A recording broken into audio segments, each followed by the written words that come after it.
Welcome back to the Anime Addicts Anonymous podcast. We are here to dazzle you this week with so much fun entertainment. But hey, if you want to dazzle us, dazzle me, make me happy, you can head over, support the podcast, aaapodcast.com/join. You can go over to Patreon if you want, wherever you want to do it from. Just support the podcast, and we're going to support you. We're going to make your commutes less boring. We're going to make your work less boring. We're going to make you smile.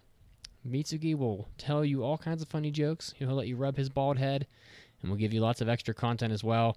Again, at aaapodcast.com/join or Patreon. Please and thank you. And now, time to start the podcast. Get ready! You're about to listen to the Anime Addicts Anonymous podcast. Make your anime addiction worse at aaapodcast.com. And now, here are your anime addicts.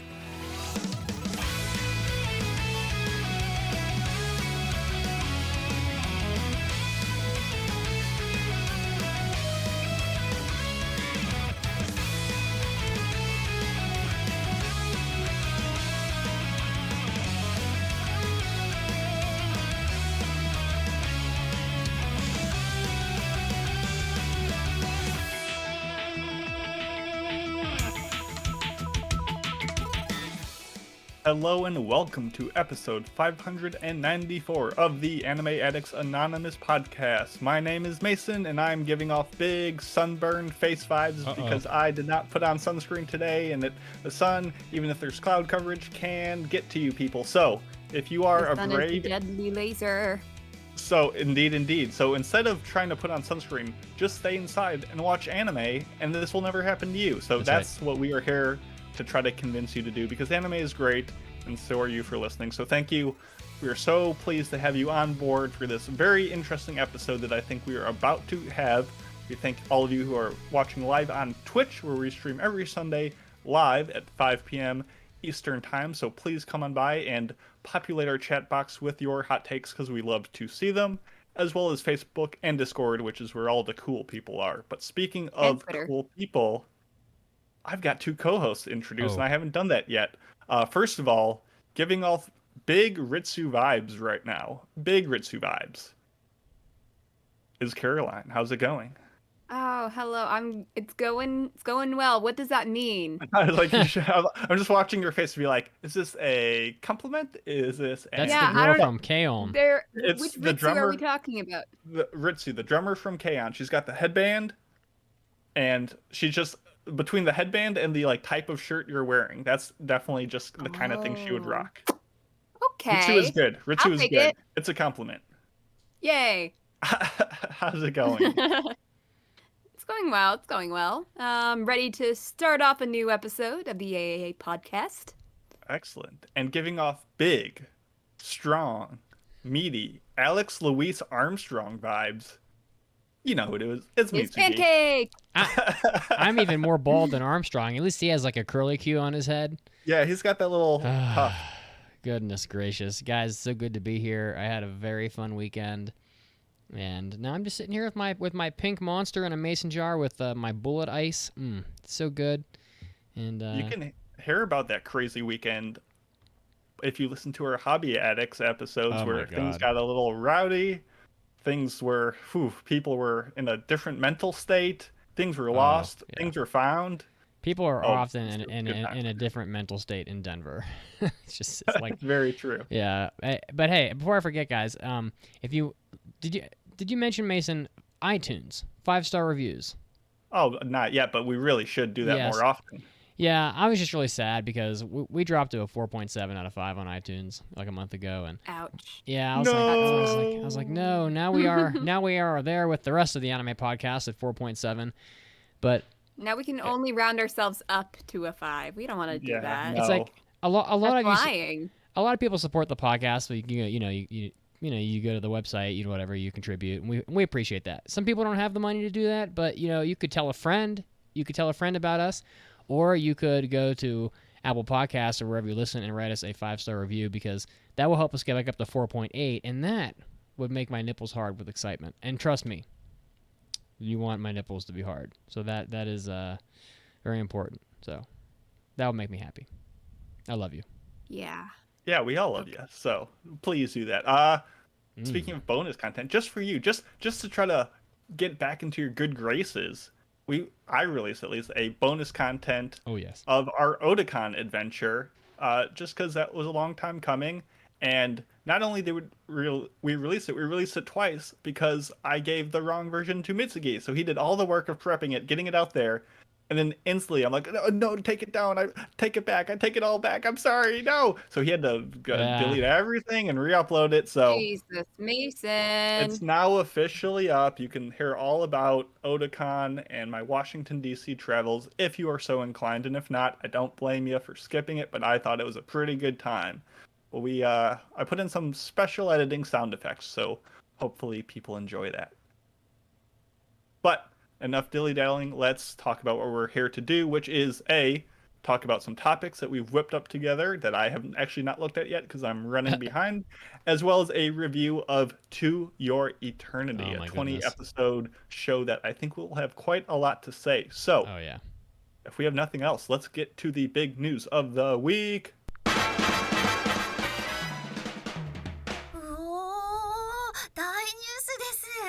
It's time for big news of the week. All right, Cup Noodle and Company Nissan, who is the creators of the original Cup Noodle, I believe, they just celebrated their 50th anniversary, which is very impressive, I must say, for any company. But Nissan, I imagine, is probably doing quite well. And they decided that they would celebrate their 50th anniversary by, this is one of my crazy food things. They are releasing 4 flavors of carbonated cup noodle drinks. Yep, I knew it. There goes Caroline's face. She frowns in disapproval. It's interesting, but I don't know. But then again, Kraft Macaroni and Cheese came out with an ice cream, and that went off the shelves like crazy. So anything can happen.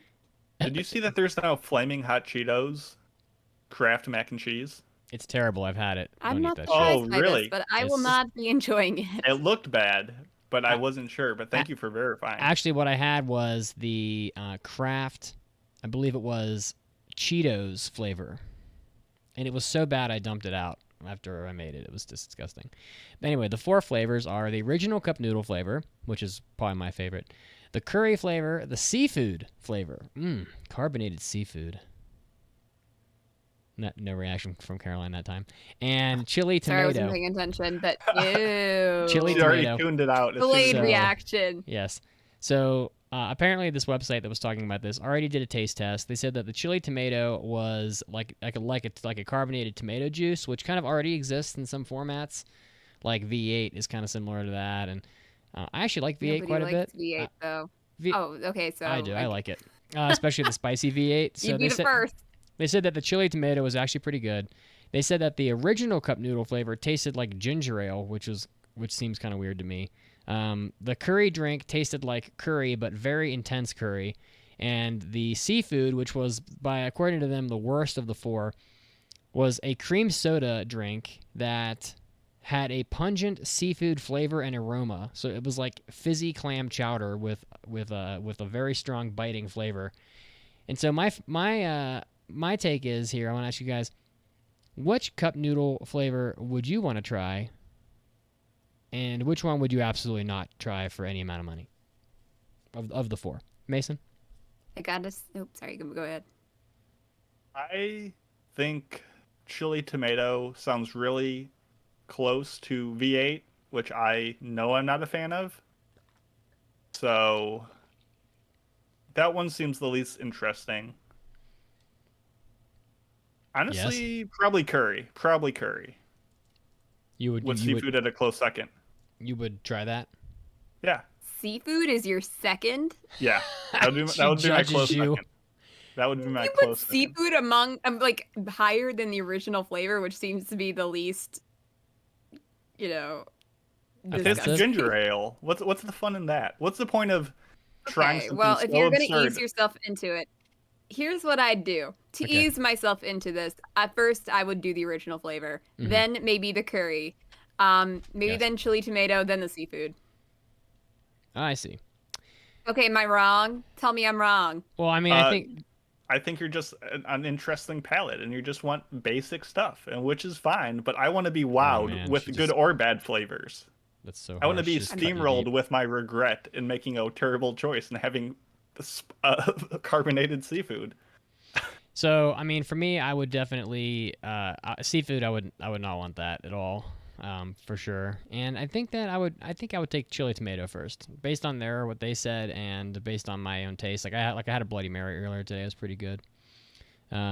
Now they came up with these reviews. This is the company reviewing these, No. and they actually said that. No, this as is so who? This is a news Okay. website in Japan that does like really goofy news stories that I get a lot of my stuff from, because their ideas are just like, it's not boring like most news. It's like they'll talk about like some new vending machine that came out or blah blah blah. So it's Sora News 24 is the website. So they got their hands on them. I thought it was Nissan that was No. giving out these really bad reviews on their own product. No, these actually aren't even out yet. These drinks, they got these ahead of time, and they're sampling them ahead of time. So, but hey, if you want to try the cup noodle drink, it will be available at some point here. Probably not for very long, if I had to guess, because it's probably not very good. But that was my big news. I just wanted to have some fun to kick the show off. Caroline, what do you got? Well, did not have much to really talk about this week, especially since I was a little bit busy, so I didn't really put in too much effort trying to find a story to talk about.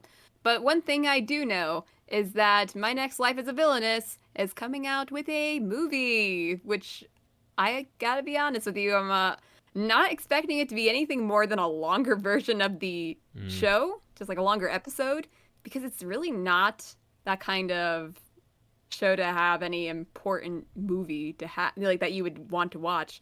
I mean, I'd be interested in seeing it because I love My Next Life as a Villainess. I'm not going to say it's a good show because it's not, but it's a fun show. But yeah, there's hardly any details available about the movie, but we shall see when that comes out. And is it like a new content, or is it like a recap or like summary movie? Do we even know that much? They did not include any of that information. I'm going to assume it's the next arc from the way they built it up. Like, I feel like if it was a summary movie, they would be automatically saying that. But since they don't have any information available, it's probably going to be like a new arc of the show. Gotcha. Okay. I mean, like, I guess you could say the same thing with like Konosuba. Like, that show definitely did not need to have a movie based on like what the first couple seasons indicated, but then it had a movie and it was probably the best entry into the series. So let's hope it's the same for that. Yeah. I'll still go see it. It's just definitely not something I'm expecting to be any better than the show. Oh, I wonder if that'll even come out stateside. I wonder if it'll come to theaters. Yeah. I don't think so, but I don't think it'd be big enough, but I went to the movie just like a Crunchyroll release. I went to the movie tavern on Tuesday. This is a busy week. I did so much shit. I went to the movie tavern on Tuesday. Nothing beats going to the movies and just kicking back and like the recliner, like just. We saw that movie Malignant. Not. What a bizarre fucking movie. I don't know if I recommend that. Mason, what do you got? I've got news about Netflix release schedules, and is Netflix jail a thing of the past? ? I ask you, because as we know, over many years and many seasons, if a show came to Netflix, that meant you would not be able to watch it on Netflix until after everything was done, and like a month or two after it ended, when they finally released it. Think of Beastar Season 2, think of a lot of shows that come out there. So, for the first time in, I think, a while, Netflix will not only be having some monthly releases, like with JoJo Part 6, which I don't know what a monthly release is. I'm assuming arc by arc, which is already kind of an upgrade, but 2 shows coming next season, both Komi Can't Communicate and Blue Period, will both be coming out on Netflix weekly, which I think is good. I like when things come out week to week, and if you want to watch it week to week, you can. And if you still want to wait till it's all done and marathon it, you can still do that. So I think this is a win. I don't see any complaints with this. I don't know if you guys have any thoughts on the matter, but I say yay. I also say yay, but yeah, I do think that Netflix jail will persist in some shows at the very least. Interesting. Okay.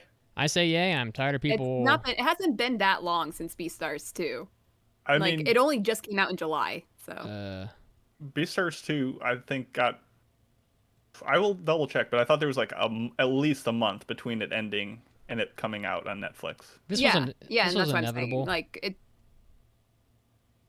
Yes, Caroline. I apologize. Oh, I was just saying that based on that, it hasn't been that long since that was a thing, since it came out in like around July, and it was a while since it ended. So, yeah, I do think that with at least these shows, it should be okay. But Netflix jail is probably going to be around. I think this was inevitable, and that they're going to move away from this, honestly, because what happens, and we can pretend it doesn't happen, but I know it does, is that, like, whether you want to believe it or not, anime is pretty easy to get online for free, just, like, illegally. So, I mean, there's, like, 4 trillion places to get it, and, I mean, you can get it on your phone, you can get it... Good Lord, it's easy. It's easy. It's easier to watch anime illegally than it is to, like, go to the store and buy milk. It's like... So it's like... Do you really think people are going to sit around until JoJo's Bizarre Adventure Part 6 or something is freaking done to watch it on Netflix? Fuck no. They're going to go on some anime website and watch it week to week and not give 2 shits because, honestly, they're paying for Netflix anyway, and so they've already done their part. Netflix is just being annoying. So Netflix knows this, and they're probably thinking, wow, 40% of our viewership is just going to some, like, random pirate site because we're, withholding this for some unknown reason. And so it was inevitable. Like, they're probably losing money because of it. They're probably losing, some of the traffic that they could have had, et cetera, et cetera. So it's a good thing. Nobody wants to wait. Nobody wants to have to go to a pirate site. Nobody wants a computer virus. And, Netflix wants their traffic, and honestly, the studio wants their show watched. So, not illegally. So I think it's a good thing for everybody. And plus, we'll be able to review things on time rather than having to wait for like 4 billion extra weeks, So, Yep. So I think it's really good. Good job, Netflix. We thumbs up, approve. Yes, the children We love approve. You. Children are going crazy. Holy shit! Calm the fuck down. God. All right, they are just Netflix so was on pins and needles waiting for our approval. So glad we were able to get that out there. The shiny gold stamp on Netflix by the AAA. Exactly, gold star. And with that, let's get into our nebulous main topic, which is bring our own topic, which is where each of us came in with an idea, hopefully, to discuss. And I feel like we want to mention a topic for next week, Caroline. Maybe next week, we shall see. But at the very least, the original plan this week was supposed to be the anime dating game. And I asked people on Discord, I asked people on Twitter, and while there was interest in listening to another dating game episode, there was no interest in partaking in it, which is the point of the game. We promise it's fun. It is fun. A fun time. Go back to our Valentine's Day episode of this year, and you will see how fun it is. We got 2 of our anime-loving fans onto the show. They're in a relationship, and all they had to do was guess the right answers of each other's questions. So I would say, I would ask both of the participants, who's your favorite waifu? And their boyfriend had to say, okay, so her waifu would be this, or this, and then same thing, vice versa. And if you got it correct, then you get the point. And we even had the couple on the show put in a whole bet. That was pretty funny, too. And they won a prize as well.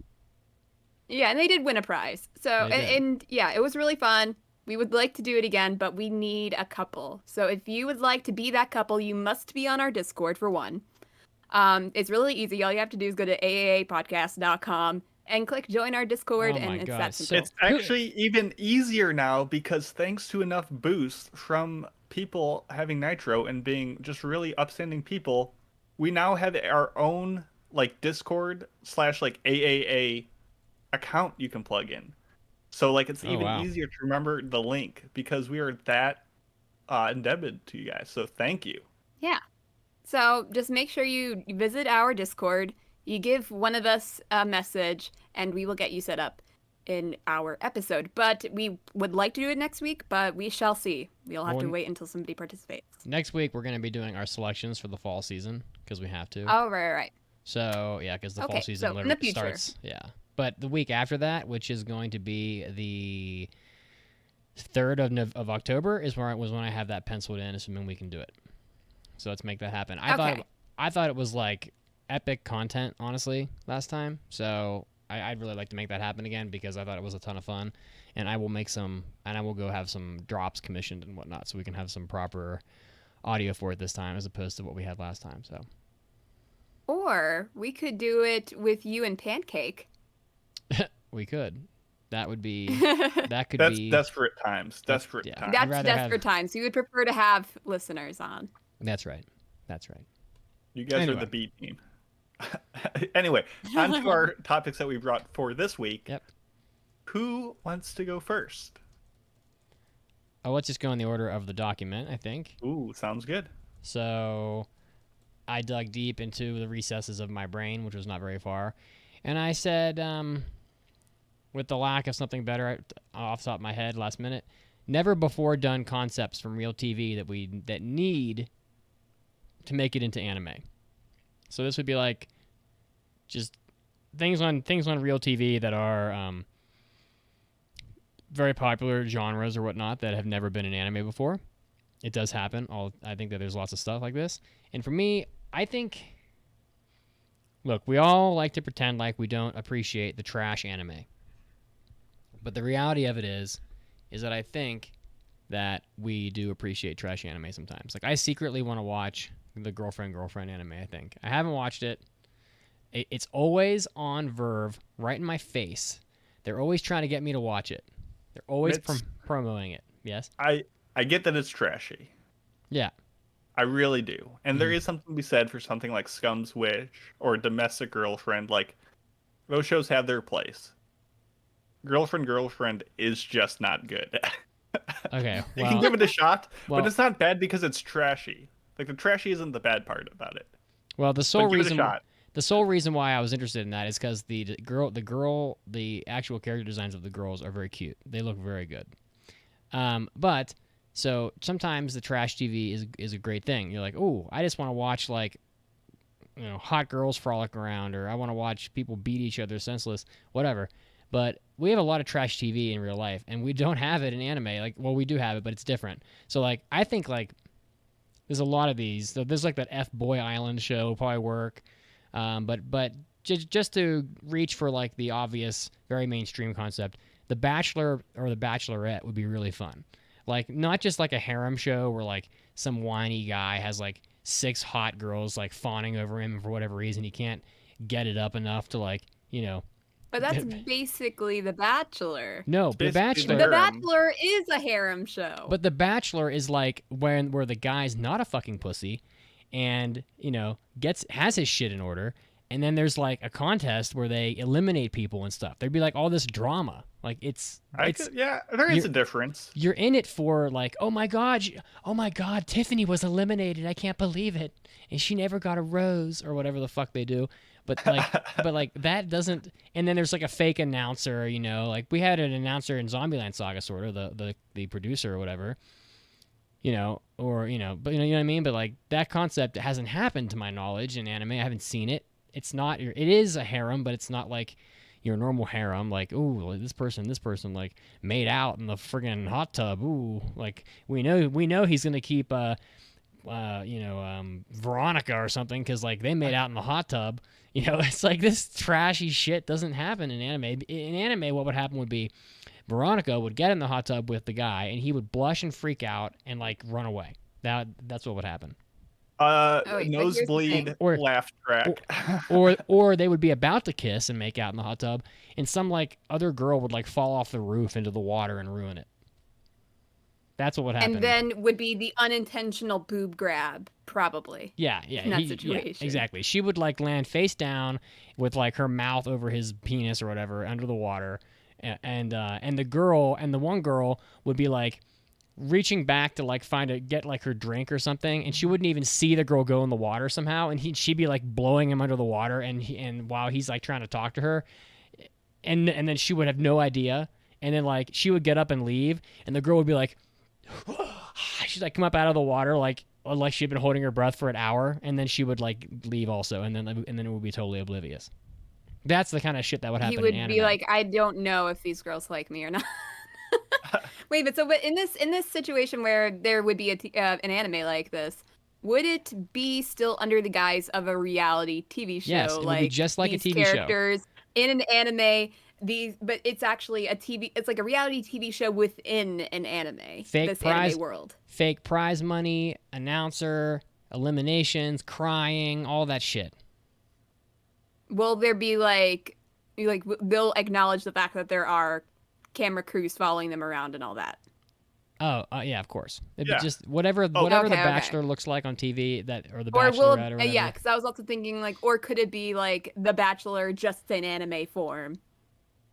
No, if this was Mitsuki's Shark Tank submission, I would be in. I would be like, yeah. This would be fun. I'm buying it. I'd need a couple more like characters being like, you pervert, and slapping the main guy just to like really get my fix of tropes. But I'm vibing with it. Everybody wants this, okay? Everyone's like, oh my god, Free. No one watches Free because of the swimming. You want to watch wet abs.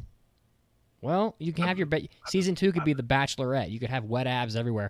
You could even have a character from fucking Free be in the show.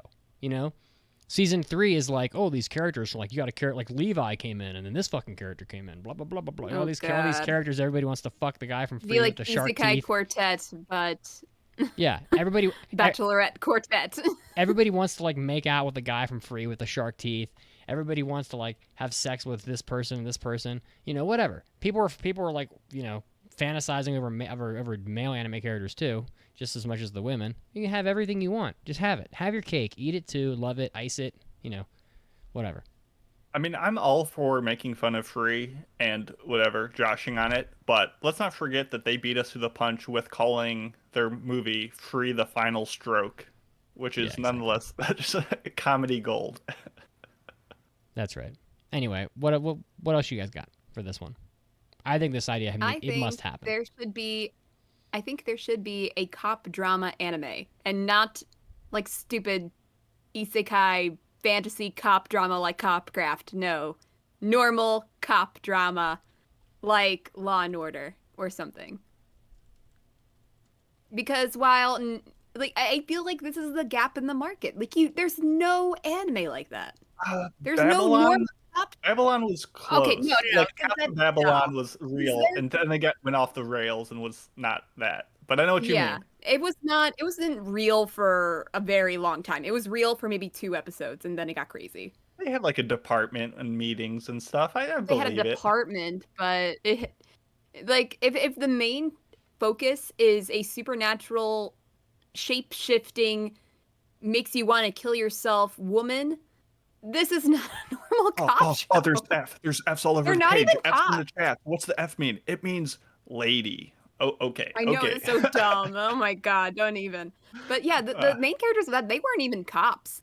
I forget what they were, but I'm like, why are they investigating this? This doesn't seem like a normal division. Like, I don't think they were even detectives. I think they were I don't know, the IRS or something like that. Not the IRS, but something similar to that. They had to investigate, but they're not cops or something like that.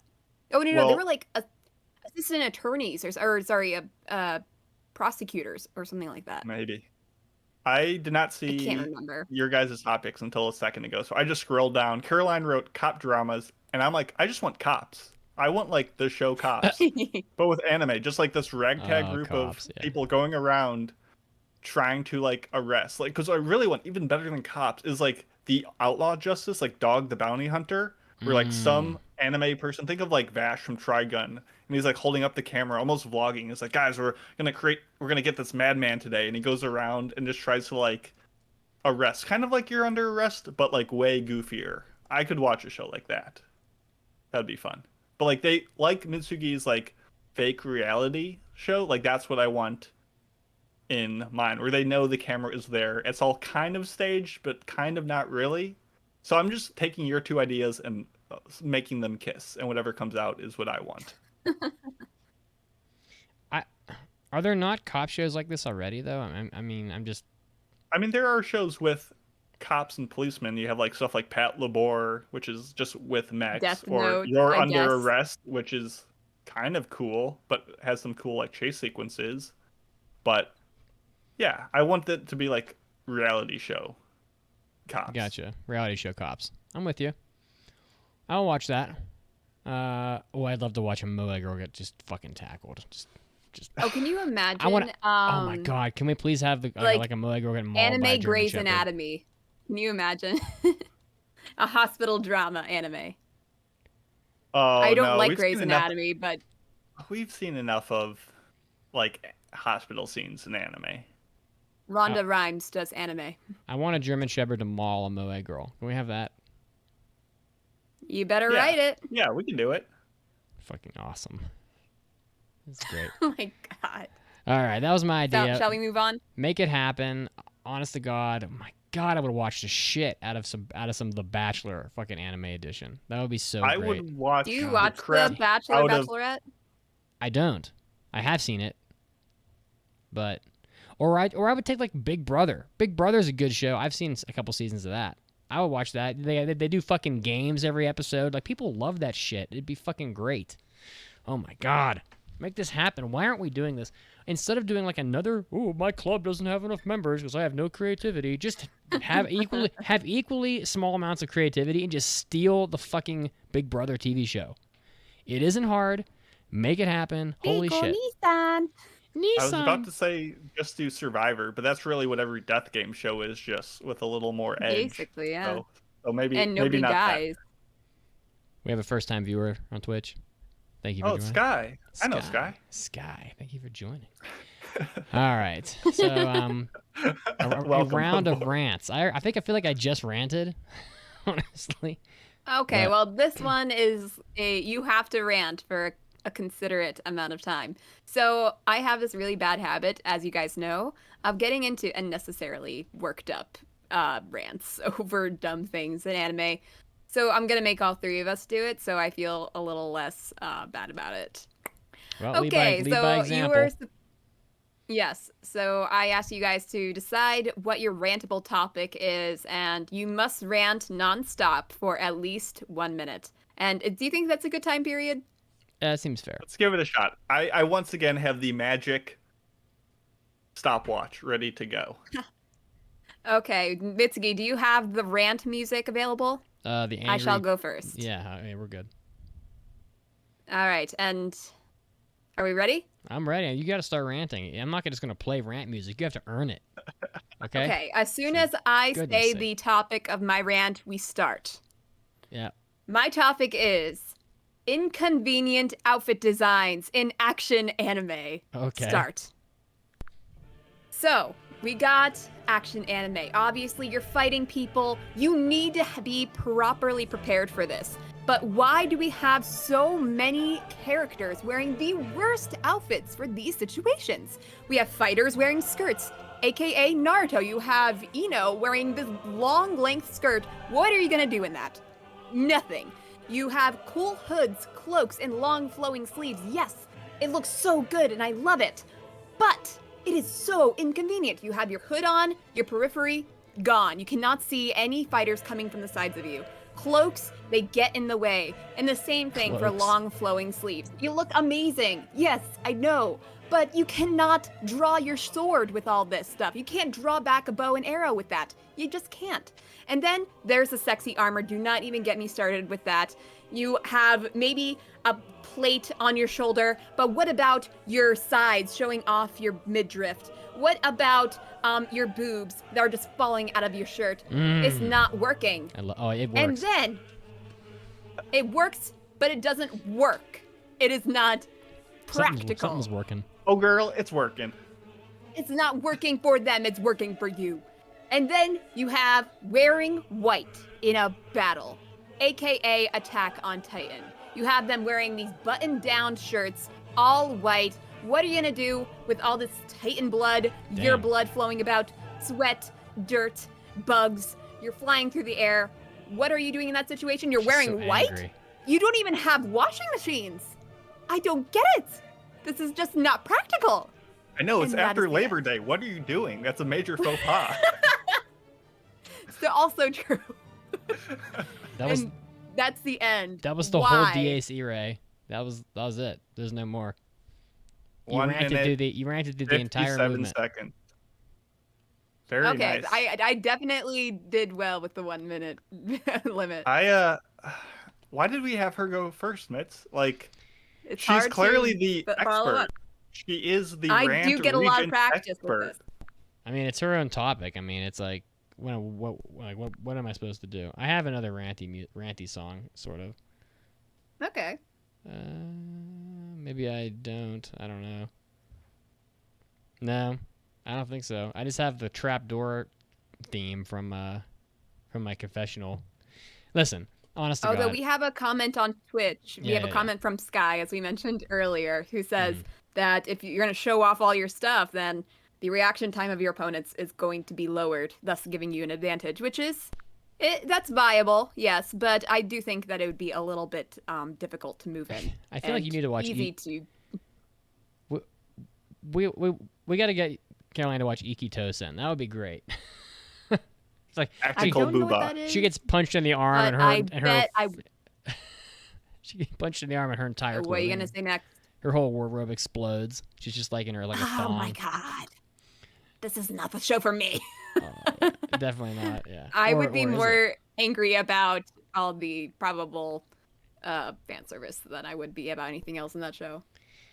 All right. Well, for me, the number one thing that just annoys the shit out of me in anime, and honestly, sometimes it just ruins the anime for me, is stupid characters not remotely reflecting a real person. I know it's like, oh, this is anime. That's supposed to be real people. But it's like, yeah, but sometimes it doesn't make... Is this the start of your rant? Yeah, I'm ranting. But sometimes it doesn't... Okay. Sometimes it just doesn't, like... It ruins what's happening in the show. Like, situations become completely unrealistic. You're staring... Next thing you know is you're staring at your friend on the couch going like, what the fuck is wrong with people? Like, characters that are just, like, oblivious that they love each other... Absurd overreactions, idiotic levels of embarrassment. We're going to talk about To Your Eternity later. There was definitely a heaping helping of just oblivious, like cowardly love relationship bullshit in To Your Eternity for sure. You know, you got characters that are like, you know, you got Tony Kawa, whatever, where you got characters that are like married to somebody. You can't even like see them in like a bra. You like your nose bleeds and you like fly into the wall. Like it's just like some stupid anime shit that honestly pisses me off because I'm a curmudgeonly middle 30s-year-old man, and I'm like, honestly, I don't need to watch like 15-year-olds that can't even like handle seeing a girl's like thighs. Like, give me a fucking break. It's just stupid.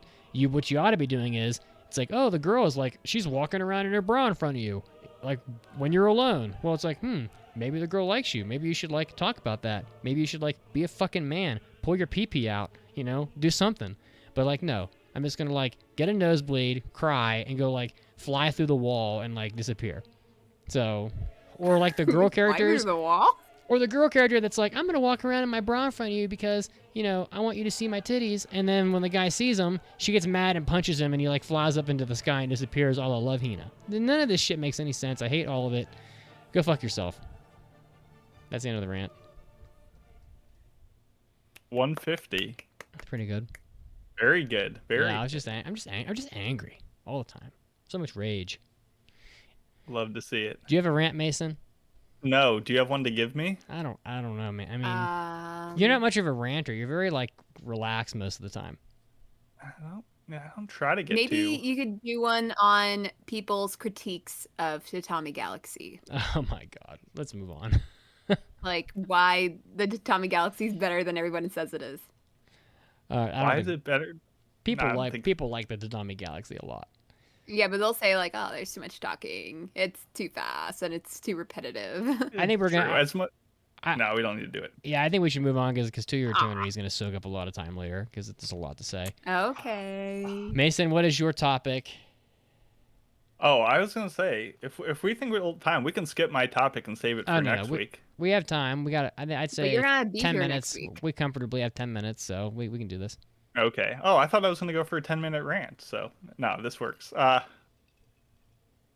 Yeah. So least beginner-friendly anime is what I had for my topic. Because we often get questions like, "Oh, my mom has never seen an anime. What do I show her?" Or "I've never really watched anime before. Where do I start?" Like so much of our discussion is geared towards people new to the anime landscape.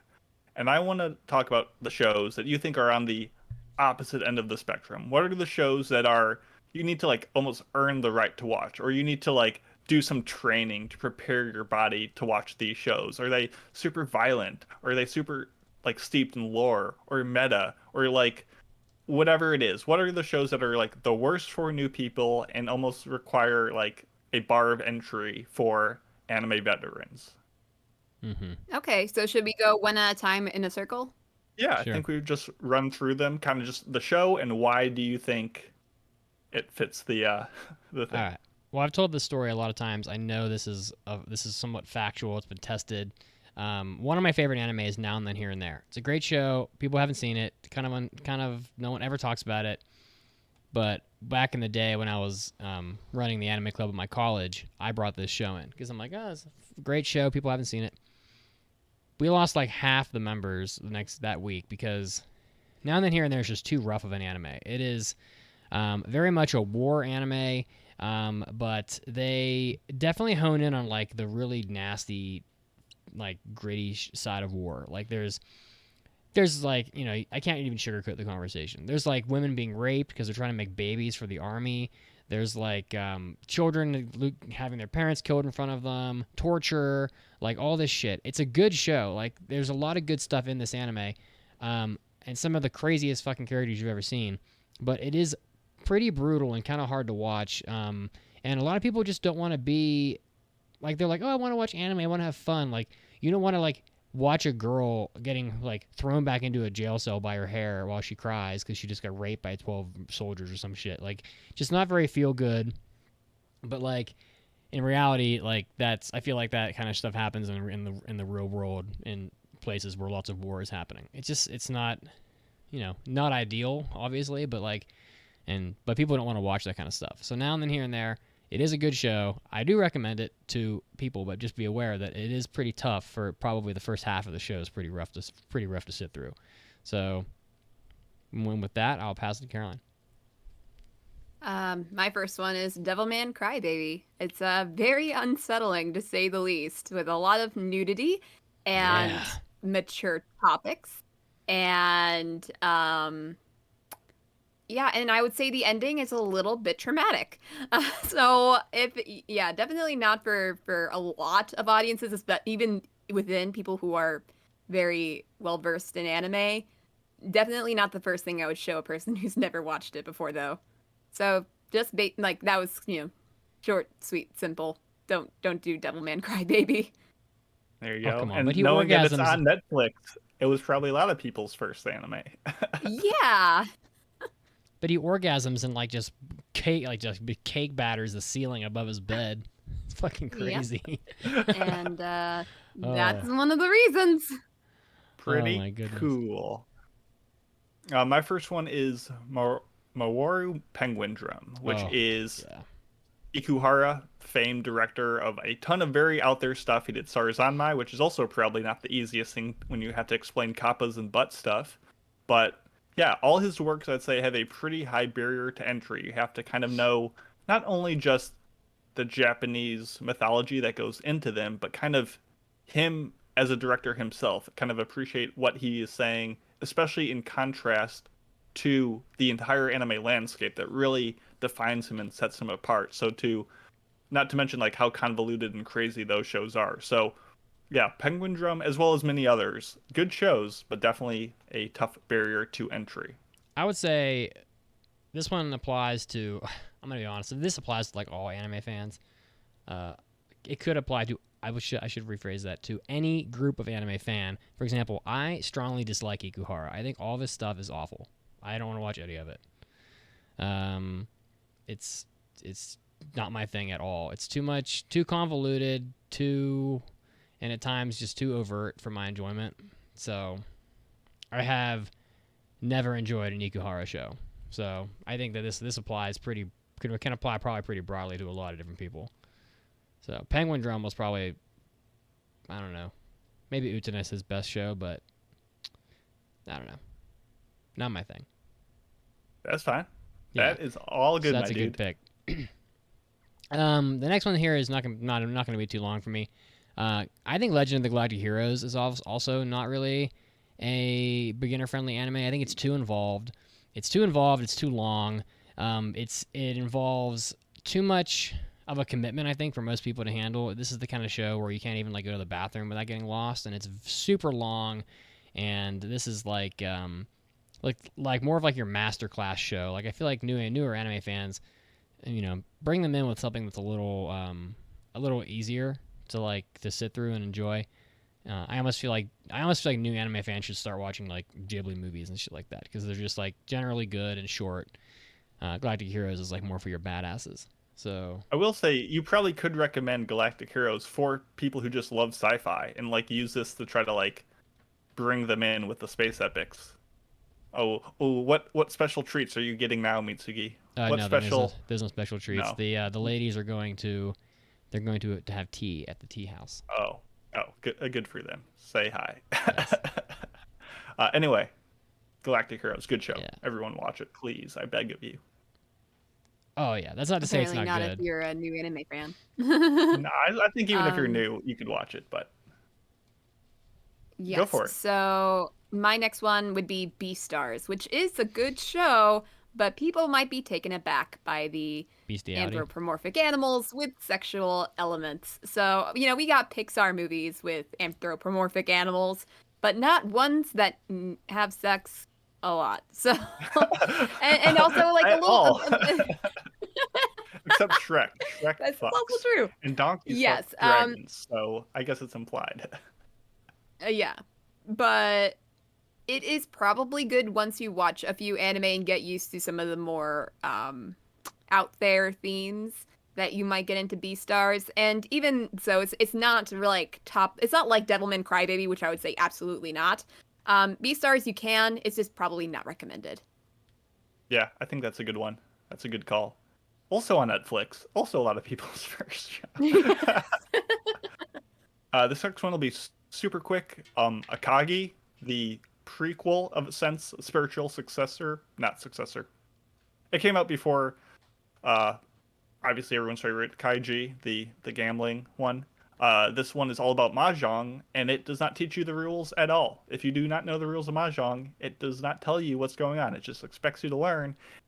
And I had to go through a training arc where I learned the rules of mahjong just to watch this show, and it was worth it and good. But you can't just be like, oh, they hold your hand along the way. No, you got to learn going in. So if you already know mahjong, watch Akagi. If not, you're screwed.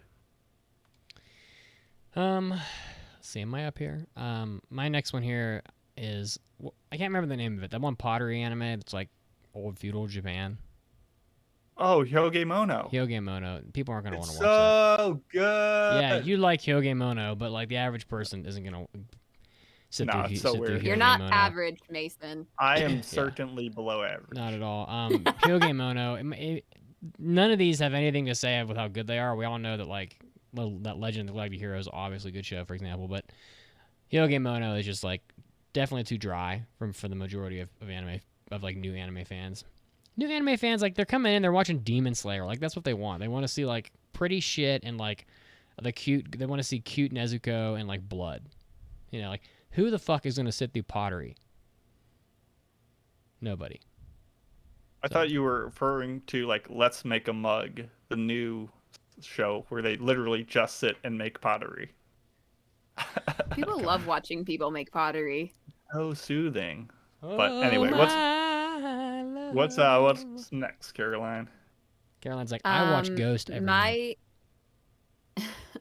My next show is Mononoke. It is a good show, and a lot of people love Mononoke. Yeah. But the Japanese mythology can throw a lot of people off, and it's also very mindfuckery. You don't want to lose your audience their first anime in. You want them to think that, okay, this is, at least I can grasp what is going on. With Mononoke, you really have to think about it. And if your audience is not really interested at first, you've got to make them interested very quickly. And if they're not interested in Mononoke, then they're probably going to be like, nope. done with anime. Tried Forever. it, didn't like it. In a similar vein, Hozuki no Reitetsu, about like Japanese hell, is very versed in just the mythology of not only Japanese gods and demons, but also like Chinese and European stuff. And while it does try to explain it to you, having that knowledge going in definitely helps. And that was actually a suggestion by Ara Kinsky when I was setting this up. They saw me making the stock sheet. We did a whole stream of it, and they were giving me ideas, so I didn't have to think of all this stuff. So, yeah, Hozeki is definitely one similar to Mononoke. My next one, though, I'll just do it because it's really easy. Tatami Galaxy. And probably Monogatari in the same way. It's just very fast subtitles, and that just scares people away. Yeah. And you definitely need to learn how to glance at them, take a snapshot, and then read them in your mind as you watch the show. And that's just an acquired skill. So that one is pretty simple. Mitz? Yeah, so any of like the ecchi hentai ones, you know, like Ishizoku. Unless you have really weird friends. I mean, I He'd guess like there's some you people... like, oh, you want to see this? What are you trying to say, Caroline? I'm trying to say that we do have everybody has that one friend where it's like, you're a little weird. You'd probably like this automatically. Well, the salamander girl, she was pretty hot. That weird friend, that's who you need to introduce us to. That's the friend we want to be listening to our content. Yeah, but like the Fireman show, the Ishizoku reviewers, you know, any of these shows that have like sex scenes in them that you have to go to like, you know, hentaistream.net or some crap to like see the sex scenes, like, I mean, they exist because of the sex scenes anyway, and then it's like on top of it, you take those out and you're like, you know, it's like what the fuck's the point? Like, you know, it's like nobody's gonna watch like you know, like Busty Housewives 7 on like Showtime, where like we're like right as the tops come off so you can see the bustiness, they like cut away and then like end the scene. Like, no, that's not. It's like it becomes like it goes from being a porn show to being like completely pathetic, like worthless. Like, why even waste your time? So, although Ishizoku reviewers I thought was pretty good, so I still don't think people are gonna be a little freaked out by the succubus, by like the succubus demons like slapping their vaginas on the glass or whatever. That show was pretty intense. Oh, Caroline makes another. That is one way to put it. We need to have like a disapproving face counter for Caroline that goes up every time she like hears something she doesn't like. Grimaces. Well, it's normally. Oh yeah, or we can have like a full album of screenshots with my grossed out faces. Yes, precisely. That feeling when Mitsuki talks about something lewd. Pretty much, yeah. Yikes. Yikes. Go ahead, Caroline. If you want to see the face, obviously you have to go to Twitch, you know, just so you guys know. So Tokyo Ghoul. I really liked Tokyo Ghoul. I even watched it pretty early on in my anime watching. But here's the thing: if you like Tokyo Ghoul, if your person that you're watching this with for the first time likes Tokyo Ghoul, you're put into a rock in a hard place, because they can either get to traverse the awful and inaccurate Route A season and then be confused by Ri, which goes back to being accurate, or you have to read the manga. And if your person is already a new anime fan, they're probably not going to get into manga until later on at the very least. So Tokyo Ghoul, while there are plenty of people who love this show, I at least like it, it is going to be difficult to continue liking it for the rest of it unless you read the manga. Oh, come on. You don't have like a body pillow of your favorite Tokyo Ghoul characters and stuff like that? Nope. I actually don't really have much merchandise. You were about to say, I don't have too many body pillows. I'm like, Caroline, wow. You don't know if I hate Tokyo Ghoul or not. No, you told me that you disliked Tokyo Ghoul. Tokyo Ghoul is some horrible dog shit. There's no doubt about that. That's pretty fucking bad. Well, at least it's accurate. Route A can go F itself. Oh, fuck. Well, maybe hate Route A. I like to hear it. Another rant. Here we go on the clock. Let's go. No, we don't need to go. We don't have time for that. My next one was actually a suggestion from Pear Drops, who said Higurashi. just because finding someone who both wants like a horror type show with like violence and blood and all that, and wants a moe show, like to have a new person who's like wanting that aesthetic is kind of already rare. So to have that be like the first introduction seems like quite a rough like a leap window. Yeah, exactly. In a similar, actually in a very different way, I'd say Joshiraku, show we watched for Anime Club, I think not too long ago. A very funny comedy, but very reliant on both Japanese humor and just Japanese culture in being the source of its jokes, and kind of requires explanations to be like, why is this joke funny? Oh, well, you see, at this place, on this crossing, on this date, some historical thing happened, and it's a reference to that. And you're like, I never would have known unless I lived in Japan for 20 years or didn't go on the wiki to understand why it's funny. But nonetheless, I really enjoyed the show. I think we're out of time. I'll just run through mine here in 2 seconds. One Piece, it's too long, and Super Lovers, too gross. So that's all I had left. Yeah. Yeah, that's short, sweet, and simple. My last one is The Promised Neverland, which initially would be my first recommendation to somebody getting into anime, because the first season is very good. But it's a similar situation with Tokyo Ghoul. The second season absolutely sucks, and you'll have to read the manga if you want to continue it, which is not a good sign. So, yeah, unfortunately, while it used to be something that I would recommend to people, it is no longer. Sad. That's it. Sad. My number one show, like the ultimate show that's difficult to get into, the chat exploded, Arkansas, coffee's everything, everyone was suggesting this, is obviously Gintama. Not only is it extremely long, not only is it extremely reliant on meta, so you need to know shonen shows that it's making fun of, so you need to watch those shows. Not only is it making fun of Japanese culture like Joshiraku, not only is it making fun of itself, but episode 1 talks about the manga. So to get into Gintama, you actually need to read Gintama before you watch Gintama to know what you're even getting into, unless you know to skip those episodes. Skip the first few episodes. There's just so much like breakage of fourth walls that they're onto the fifth, and even that's tumbling down. Like Gintama is just a huge ask for anybody across the board in every way. So Gintama definitely, not great for newcomers, but it is a fun show nonetheless. So yeah. Oh, I was about to say, if people think that we're wrong with any of our not recommendations, in fact, like, this was my first anime and I really loved it, you can go to our Discord and tell us that we're wrong in our discussion channel. Or go back in time and join the chat and be like, oh, Mad Bull 34, that's definitely a rough one. Someone said, Theffel said Keijo should be everyone's first anime. And I really wanted Keijo to be my rant topic now, but that's for another day. But yes, you're not wrong. Keijo we'll go back to ranting another time. Indeed.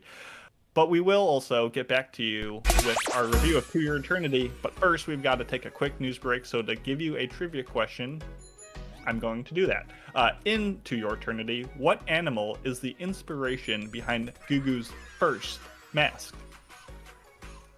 That's it. That's the whole thing. So think about it. Goo goo, and I'll see you in a little bit. Stay tuned.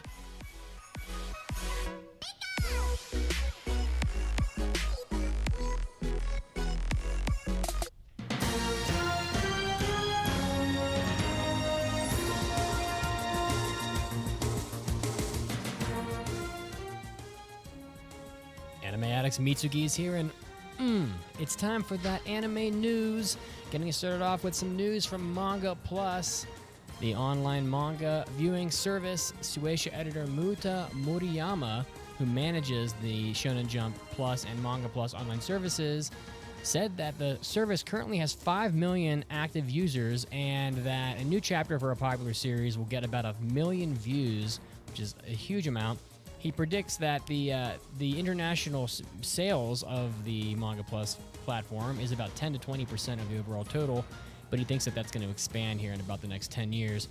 He talks about lots of things in this article, including the cost of translation. He says currently the costs of translation are very high, and that the quality of machine translation is low, but there's a hope that in 10 years that should improve, and that being able to produce high-quality translations in many different languages is going to change the game globally, as it'll be bringing manga available to many people throughout the world.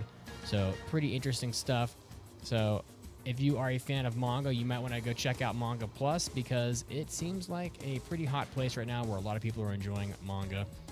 Next up, new anime adaptation of the light novel Management of Novice Alchemist. It's a light novel. It's going to be getting a TV adaptation. That is Shinmai Benkin Jutsushi no Tenpo Kei.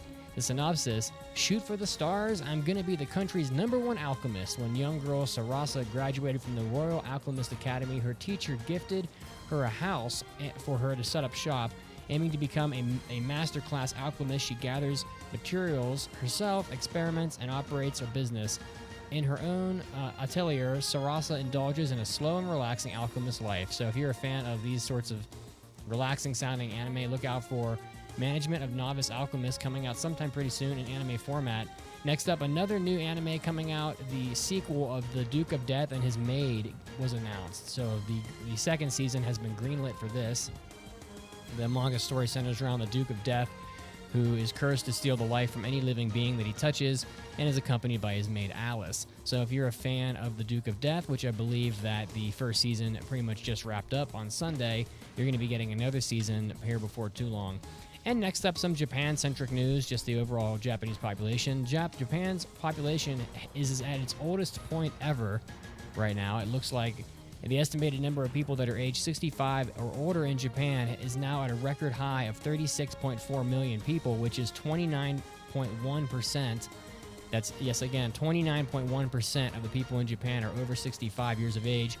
By comparison, in the United States, as of 2020, 16.6% of people are over the age of 65. That is 13% less overall than Japan's population.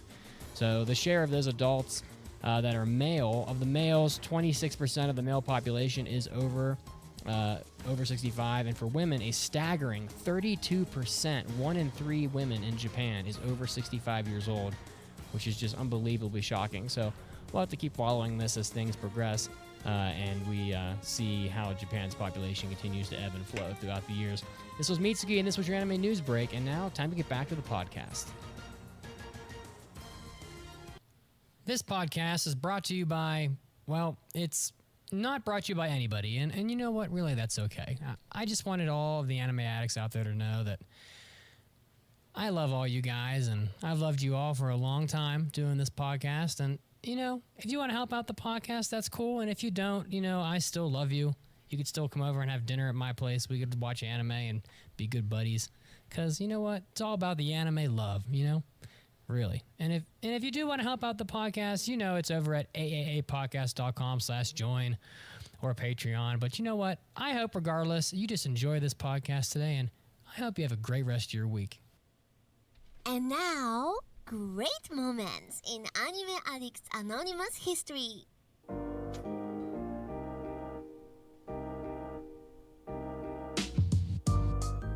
I have been watching Inuyasha. I'm getting into it. I mean, honestly, Kagome is way too fucking good. Oh, yeah, for sure. Kagome is cooler and cuter than 90% of anime characters. She's fucking tough as shit, too. She's tough as shit. Her outfit kind of sucks. She maybe just draw something different on Kagome once in a while. Because she's running around in this fucking skirt and, they're always hiking in the woods and shit, and she's gonna get her nice legs all torn up by these fucking tree branches and briar bushes and nettle and all this crap because you didn't want to give the girl some fucking pants. So I'm sorry, but thigh-high socks and a skirt doesn't quite cut it. She's not Sailor Moon. Put some fucking pants on her. She's cold, for God's sake. I do kind of like Koga, the wolf demon. He's the guy that Kagome needs to be with. He's so fast. She'd be like, "Oh, Koga, I'm the mother of your child. I need watermelon and pickles." And he's like, he's so fucking fast. Boom. That bitch is down the street to the 7-Eleven in 2 shakes of a wolf's tail because that guy can run fucking fast. He's like Sonic.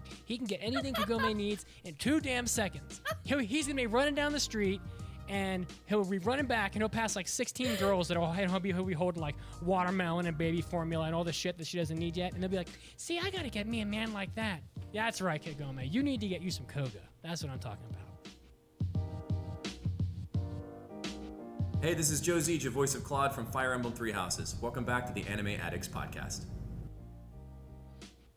Welcome back to the show. And when we left you, we had a trivia question. Into Your Eternity, what animal is the inspiration behind Goo Goo's first mask? Ah, yes. It was a chameleon. Indeed. What a I very... wanted to make that question about his second mask, but I really couldn't decide what the animal was supposed to be. I don't know. I thought it was still a chameleon, but I guess it could be wrong. Yeah, but it gave me like seahorse vibes as well. And I was like, I'm not sure. Maybe it's supposed to be dragon. Goo Goo looks a lot like a character from Monster Hunter. That's all I have. That's all I can say. He definitely does.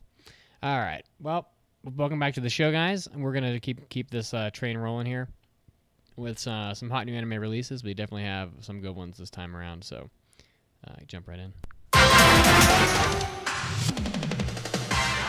It's time for hot new anime releases. Well, I don't really give a shit, but it seems like people online sure do. A Black Rock Shooter is coming back after 10 years. Dawnfall, another TV anime series of Black Rock Shooter, is coming out, and there didn't seem to be like a tremendous amount of information here about this. But I know that the original Black Rock Shooter was pretty popular back like when this podcast was just getting started. So we have podcasted long enough to see a sequel to Black Rock Shooter. I will say that. So if you're... That's wild. Yeah, I haven't heard this name in so long. Yep. If you're a big fan of that, it's coming back. So your drama action series with... I didn't watch the original Black Rock Shooter, I won't lie, but it seems like a lot of people did. So it's coming back. More importantly, there's another series coming out here that is going to get people pretty excited. Gundam in the news this week as the first new Gundam television anime in 7 years is going to begin airing in 2022.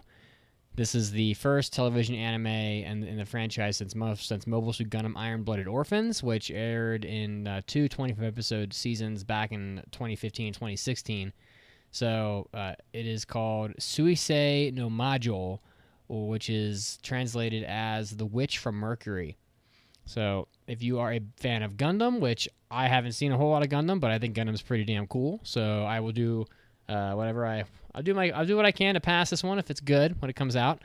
But Mobile Suit Gundam: The Witch from Mercury, first Gundam show in a long ass time, coming out in 2022. So that's pretty exciting. Also, there is another Gundam property coming out, a Gundam film, Mobile Suit Gundam Kurkuru's Dones Island, based on the 15th episode of the original Mobile Suit Gundam series. The film was going to premiere in theaters in 2022.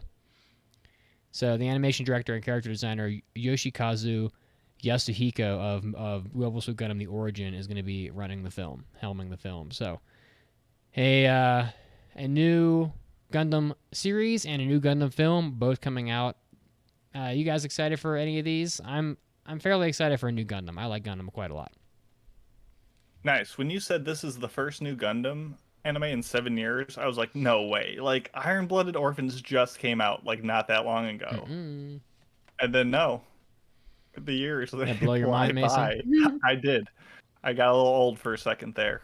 Jeez, no. So, you guys are young as hell I'm compared feeling to it. me. I'm feeling it in my bones. I can't say I'm particularly excited for either of these, but I'm glad that they're coming out. What do you? These fans I've have been not waiting What do you for a think, while. Ritsu?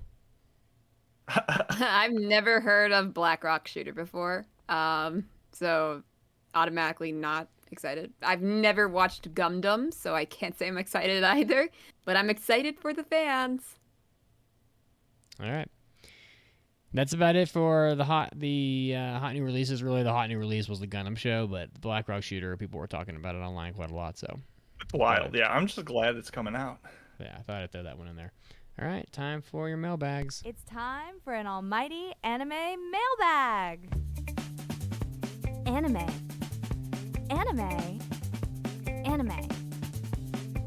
Mailbag.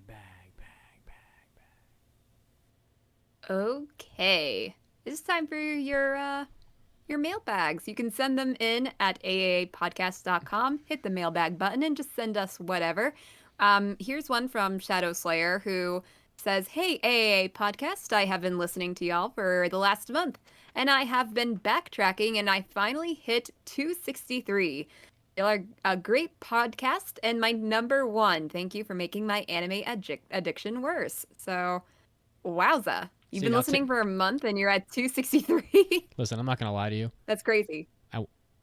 Deanzo, if you haven't done it already, just take this mailbag and copy paste it into an iTunes review. You basically wrote an iTunes review. You just did this it. one was Shadow Slayer. Yeah. Oh, we're bad. two I'm too far down the document. Shadow Slayer. Yeah. I'm too far down. Shadow Slayer. This is a 5-star review one, but it's nice to see anyway. Yes. Please ignore the fact that I was too far down the document and you got your name mixed up. Please just take that and just copy paste that into an Apple Podcast review or wherever you listen, because that would help a lot. But genuinely, thank you. I appreciate it. That's commitment. Yeah, you made my bald head shinier this day. Now, I believe if you're really in for a bruising... Caroline, another face of disapproval. Ding! No, I wouldn't say that one was. I'm gonna get a face counter. We're gonna get this going. No, that did not count. I was not really making a face. Oh, come on. Caroline just has resting disapproval face. Is that what it is? RDF. just immediately just like not vibing with whatever's going on. But no, thank you, Shadow Slayer. But I believe if you want to venture into the dark lands, if you look out from Pride Rock and you see the elephant graveyard where you're told not to go but want to venture, you can go all the way back to the beginning on our website. AAA Podcast has the entire history before the iTunes legacy continued. It is a dark place, but if you feel so bold, you can venture there. Mitsuki does not want you to, but that's exactly why you should. Anyway, let's get to our next mailbag. This one's from Deanzo, who says, huge fan. I just got finished listening to your Demon Slayer movie review. I was sad to hear that you didn't think it was amazing. I haven't read the manga. However, I could see how they are setting up Tanjiro to become... He says other words, but it's spoiler. So I'm going to say, setting up Tanjiro to become a Hashira. Especially since he lost his sword. Knowing this, does it change your opinion on the quote-unquote no significant plot comment that either I or Mitsugi or both of us made? So Mitz, does this change your mind if they were setting up Tanjiro in this regard? Of course not. Honestly, I still feel that the end of the movie was solid, but the first 75% of the movie was just too slow for my taste. I mean, I think it all could have been reduced to about three episodes of anime, to be perfectly honest. And I still just don't get it. Like, Demon Slayer, like, I just don't get it. Like, I maintain that Demon Slayer is, as Pancake and I will put it when we discuss this, it is quote unquote fine. It is a fine anime. I don't understand the craze for it. I don't get it. But she like sits in this box. Like, what is there not to get? Like, it's so small. I mean, but she's even smaller. Speaking of anime characters that like, by the way, I forgot to mention that that lead-in drop I played about Kagome. That's basically Caroline's rant. She's like running around in the woods. Oh yeah, I was going to say that too, but I didn't want to interrupt. I was like, oh yeah, you basically already made that argument. Demon Slayer. I didn't even talk about Kagome. Demon Slayer's like got that too. He's like, oh, I got Tanjiro. He's like wearing like 40 pounds of clothing. Okay, now have a sword fight. Okay, great. But then it's another thing with the cloak thing. He's not wearing a cloak, but it's still. I can see that being an issue trying to get your sword out of And then like literally none of the characters in Demon Slayer are remotely relatable. They don't act like people. They're like, you got like guys who run around with like a boar head on. You got like guy who like wets his pants. You got the all the angel time. one. You got the strange one, and you got the annoying one. Demon girl in a box. I don't know many people that know that. Yeah. Intense Mary Sue, who like, I don't know, he's like shits rainbows. Then you have like the Hashira who like says like delicious. All he can say is like umai over and over again. And you have like butterfly. I don't know. I just don't get it. Demon Slayer's fine. It's a fine anime, but like, I don't know. No, of course this mailbag didn't change my mind. I just don't. Yeah. I didn't even think Demon Slayer was as good as Jujutsu Kaisen. And I don't see people losing their fucking shit about Jujutsu Kaisen. So we'll see how that movie goes, because that's getting a movie too. Well, yeah. we probably shouldn't. Just let it be. Well, it's no Mugen Train. My opinions is that, well, while I enjoyed the movie, it did not feel very significant. The villains were not very notable, and they didn't even affect Tanjiro in any special way. And while one of the characters, there is a loss of one of the characters in the movie, that might have been given a feeling of importance, if not for the fact that we did not spend any time with this character outside of the movie. So you didn't really feel much from that, at least not for me. And again, I did enjoy the movie for what it was, but I feel like there were other arcs in the show that were just as, if not more interesting to be made into a movie. Yeah, it's a very interesting choice. It's like you spend 18 minutes with this character in the TV show, and now you're supposed to like cry in the theater because he's having a rough time of it. But is that what you would call it? I mean, that was his way of like stepping around it. I get you. Yeah. For the sake of time, I won't parrot your thoughts and just say, yeah, I like this idea. I think it'd be cool if that's how it fed into Tanjiro's lore, but I don't think this changes my opinion of the film and what they were trying to do and how they failed to do that. So let's move it on along. But nonetheless, we thank you both for the mailbags. You can leave them at aaapodcast.com. Button at the top, Discord, iTunes review. And you know the drill. Do all that stuff. Yeah, and let me just reiterate, because I don't feel like getting like messages on Discord about how like I'm a horrible human. I gave Demon Slayer I gave it a 3.5. I didn't think it was that good. You know, I mean 3.5 is fine. It's a fine score. But I thought it was a fine anime. You know, I thought I probably gave it a 4. I think I was just probably annoyed by people not shutting up about it, which tends to you made it drop. It's your fault. Well, yeah, it's like people just don't shut the hell up about something, and I get sick and tired of hearing about it. Like I didn't need to hear people talk about Overwatch for like 14 straight years or Fortnite. Like I don't know. But I'm an old curmudgeonly son of a bitch. So, but we've already. We do. See, Caroline's nodding. She's like, "Yep, it's true." Yep. Says the girl. We've already established this in previous episodes. Says the girl who had the whole world at her fingertips for a topic to choose. And what does she pick? Let's rant about shit. Okay, that's what she chose. I was tired. Kid in a candy store. I had a rough week. Oh my goodness. You can listen all of it. I was doing this on the car ride home from my cousin's house. It was a long weekend, and I had no time, so this was the first thing I could think of. All right. Anywho. Your Eternity. Yes. Oh boy. Is a spring 2021 show that I passed for reviews on episode 574. You can watch this show over on Crunchyroll, or if you're really a glutton for punishment, you can watch it on HBO Max. Oh god. Also known as Kimetsu no Anata E. The synopsis is that a orb is unleashed upon... Sorry. The HBO Max app needed that. It's fucking terrible. This orb descends upon the world, and it has the ability to take the form of whatever interacts with it, essentially. It starts off as a rock, then it becomes the rock moss. arc was the best arc. Rock arc, all 2 minutes of it. Can you smell? A wolf comes by, interacts with it. It can now turn into this wolf, and it goes... Now it has sentience, it has legs, and it can begin moving and begins its journey across the land, taking in the stories and life forms of those that it interacts with as it journeys to find humanity and whatever it is that rocks do when they have the ability to walk. This is done by Studio Brainspace, known mostly for things like Durarara and Baccano, and more recently shows like Inspector. And it's directed by Munehisa Sakai, who did most notably Baby Steps 1 and 2, very good show. And it is based on a manga by Yoshitoki Oima, who did A Silent Voice, most notably. So, with all of that background, Caroline, what did you think, or what did you expect when you said, hey, I'm going to watch the show for the first time?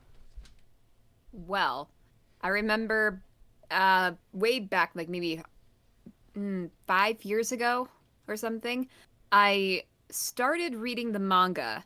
And I just saw it on the Crunchyroll manga app. I'm like, oh my gosh, this is from A Silent Voice. I want to read this.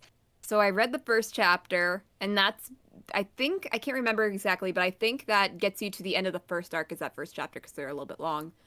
And because it's the Crunchyroll manga app, it cut me off there. Didn't even tell me that there was no other manga chapters I could read after the first chapter. And I said, F you, Crunchyroll. Like, why did you do this to me? So at that point, I did not read any more, but I did remember it because I really enjoyed the first chapter. And so when I heard there was going to be an anime about it, I was interested. So of course I was excited to watch this, and I was just very excited. Awesome. And Mitsugi?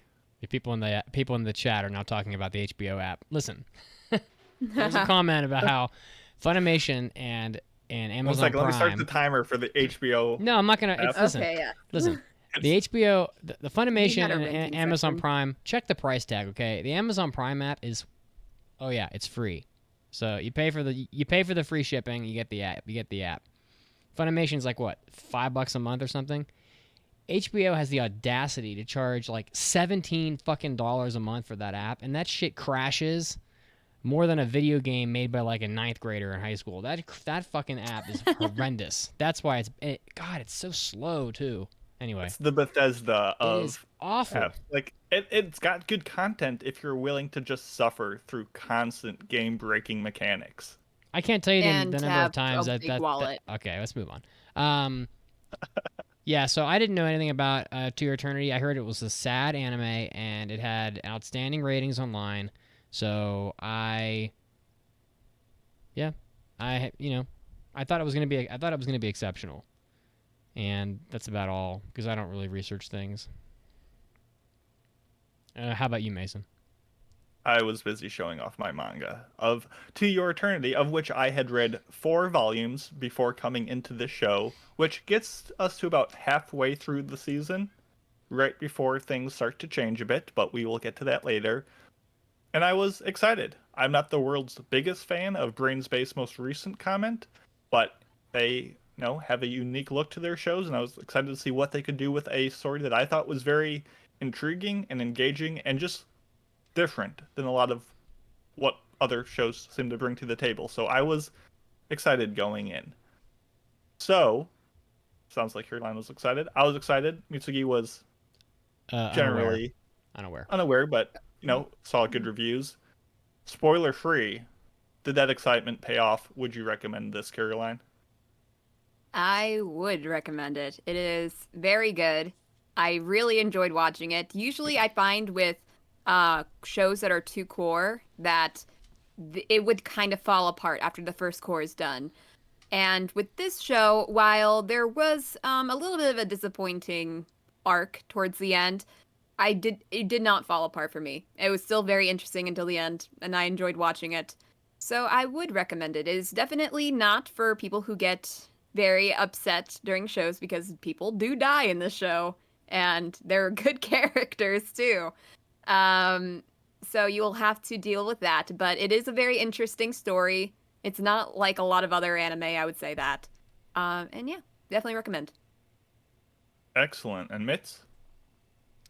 I would also recommend this anime. I came in blind. It was very strong from the start. Pancake and I watched it. Pancake hates everything.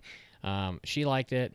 We sat down yesterday and watched 10 episodes in one sitting of the end of it, and we had a friend in town from out of town who watches anime as well, and it was managed to enjoy what she watched the second half of it, having not seen the first half, and she enjoyed it. So pretty much everybody enjoyed it. That said, I think this anime should have ended after the third arc of the show, which was about episode 12. I think the last arc was a waste of time. We'll get into that more, but all in all, this show was is very, very recommendable. In fact, I already recommended it to a friend of mine, and I'm very interested to see where the next season, which was already announced, when the where the next season will take us on the journey of the orb. So yeah, Mason? Man, Mason just patting himself on the back with another excellent pass. Man, I just picked some winners out there, don't I? Nah. Oh, I would say that I like the show, And for needing to marathon 20 episodes, it was not arduous. The strength of the show is in the ideas, the themes of fragility and impermanence, and how those are given weight when it's like contrasted with might and eternity. That's what the show's about. I'd say the weakness of the show is in the execution. The adaptation really has no purpose. There's no gravitas. There's no like substance or like ideas to the adaptation. It's just kind of a bland adaptation of manga. And while it does have some meaningful impact, it is often marred of contrivances and like tone shifts that feel a little unfortunate. I will warn people, there is a hefty amount of violence that involves animals, wolves, bears, and etc. So for those who are like very strongly opposed to that, be mindful. I feel like people are more like against animal violence than like kid being violence. Well, like, which is fine. I'm not saying either are great, but just be mindful that that does happen. Overall, though, I would say it's definitely a fine show, but because it starts off strong, I would say I would recommend it and just give the show a shot. And if it really is not sticking with you, feel free to drop it at any moment. It's not going to get better later, but if you are digging it, you've got a 20 episode show and an announced second season on the horizon to tide you over. So I think all of us recommend this show for different reasons, and I think we should get into those in our spoiler section. So you've been warned right now. Spoilers are coming. Oh my god. There's a lot to spoil here. There is a lot to spoil, and I think we're going to try to take this arc by arc. I think that should be the best way. Yeah. That said, the first arc is not really an arc. It was just the first episode, which is the boy arc, is what I'm going to call it. Yeah, probably the best arc, to be honest. I just want to reiterate that like this really is spoiler heavy. Like if you haven't seen this show, don't think you're gonna like sit through this next like 25 minutes or whatever and just like skirt by and be like, oh, I'll forget everything. Like no, this is gonna ruin the show for you. So because like literally everybody in the show dies. Everybody. It's almost like not a spoiler. Yeah. If everyone dies, every fucking character dies. Men, women, children, animals, they all die. So we start off with an animal dying. Yeah, I mean, so just like, it's too late now if you're still here, you've heard that, and then, but you kind of get the sense for it because like, once like everybody starts dying, you just kind of assume that it's going to continue, and it does. So, but boy, To Your Eternity, it's, oh man. I really don't even know where to start with this. I guess my initial thought is that like the anime's plotline is very much the making of the lives of the characters in it, because this like being who I presume is God basically drops this like orb on the earth, and he pops up from time to time, but you don't really get a lot of answers about what he is or what the orb is. Really, I mean, he says the orb is there to collect data about the world, but there's an awful lot of stuff in this anime that isn't explained. Did that bother any of you guys? Like the knockers? The knockers, by the way, I love me some knockers. Knockers was just a stupid name, but I didn't mind the shrouded mystery behind what was going on. Me too. Because it seems like it will be explained later on, and even if not, it's not too bothersome to kind of figure out for yourself. So, yeah. Anyway, so it starts out with the boy that everybody pretty much thinks is the like face of the anime. He dies, trying to like leave this horrible place that he lives in, this like frozen wasteland, and the orb moves on, and the orb actually dies like a ton of times on its way to the next place. Which is like, he also becomes the boy. That's also a pretty big part.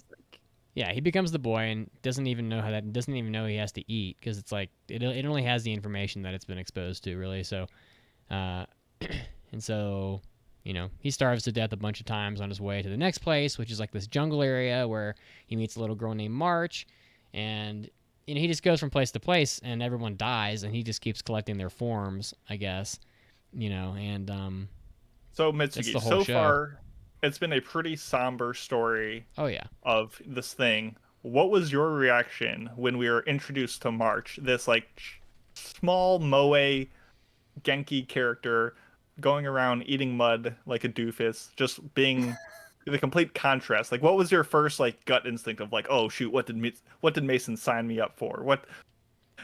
Well, I hoped in my heart of hearts that she would die because she was a Moe girl. You know, she's gonna Well, go. and then of course she there's is another face from a Caroline. human sacrifice, and you're like, okay, I see what's going on. We're all right. We're all right. It's like, no, leave her alone. I think a lot of people were taken aback by human sacrifice in the show, which I mean, come on. I feel like a lot of people just didn't like, but I enjoy. I you know, you don't really see that. Oh, it's so common. It's like, oh, human sacrifice. Really? Like, oh my God, yeah. There's always a monster somewhere. Think about it. We just saw that in like. So maybe. I just failed an anime where that kid, that isekai show where he's overpowered and like that they were sacrificing like Promise Neverland. They were sacrificing people to that big dragon. I mean, it's pretty common, but I was more sacrificed. The idea of Mitz and Caroline high-fiving over March's body on the slab, like ready to be like. No, but I love her. You're like, yeah, sacrifice. It was, yeah. Yeah, so I was more surprised by who is the hottest character in the show, Perona. Man, Perona. Oh yeah, she is pretty hot. She's fucking hot. I'm on Team Perona. She's got Princess Jasmine hair. Let's be honest. Perona. I was more surprised by Perona's just horrendous use of like medical aid on March. She clearly wanted March to die. She's like laying there she's laying there bleeding. First of all, she takes the arrow out of March, which probably killed her. You're not supposed to do that. And I'm gonna rip this arrow out of you. Oh wait a minute, did she take out the arrow? Oh, she definitely took it out. Oh yeah. No, because like when later on when what's his Fushi when he takes her phone, March, he has the arrow. Yeah, the arrow is still in her side. So at that point, it was in her body when she died. So I don't remember. Never mind. It doesn't really matter. Maybe she pulled out the arrow. It was starting bleeding a lot, and then she's like, "Oh, let me stick that back in." She either took that arrow out, or she cut the stick off of it, the whatever the hell the wooden part is, because she wraps her in like a cloth. She wraps the wound. But I was pretty sure she took that arrow out because I recall thinking, "Oh, that's a mistake. Like you're gonna rip this arrow out. She's gonna bleed profusely because of that." And then she's just like standing there over her while she's just like hemorrhaging blood. I'm like, put some fucking pressure on the goddamn wound. I am not a paramedic, but anybody fucking knows that you need to put heavy pressure on the friggin' wound. You need to wrap that motherfucker and then put some pressure on it, and then she like wraps it, and then she just like stands over her like as if like a couple bandages around it are going to be enough pressure to keep that thing from bleeding. No, you fucking moron. You got to put your whole fucking strength into that shit. And then what happens? Shock. She bleeds to death and dies. Of course. Perona's like, yes, I know I'm beautiful. I'm really hot. Everybody wants me. I'm like the waifu of the show pretty much. But fuck you, March. And then she dies. Got him. Yep. After they did all that to save her from dying, of course jumps in front of Perona, who dies later anyway. Oh yeah, everybody dies. That was a cool way how they did that. And Perona's only 15. She definitely seemed older than that. Yeah, she seemed older than that.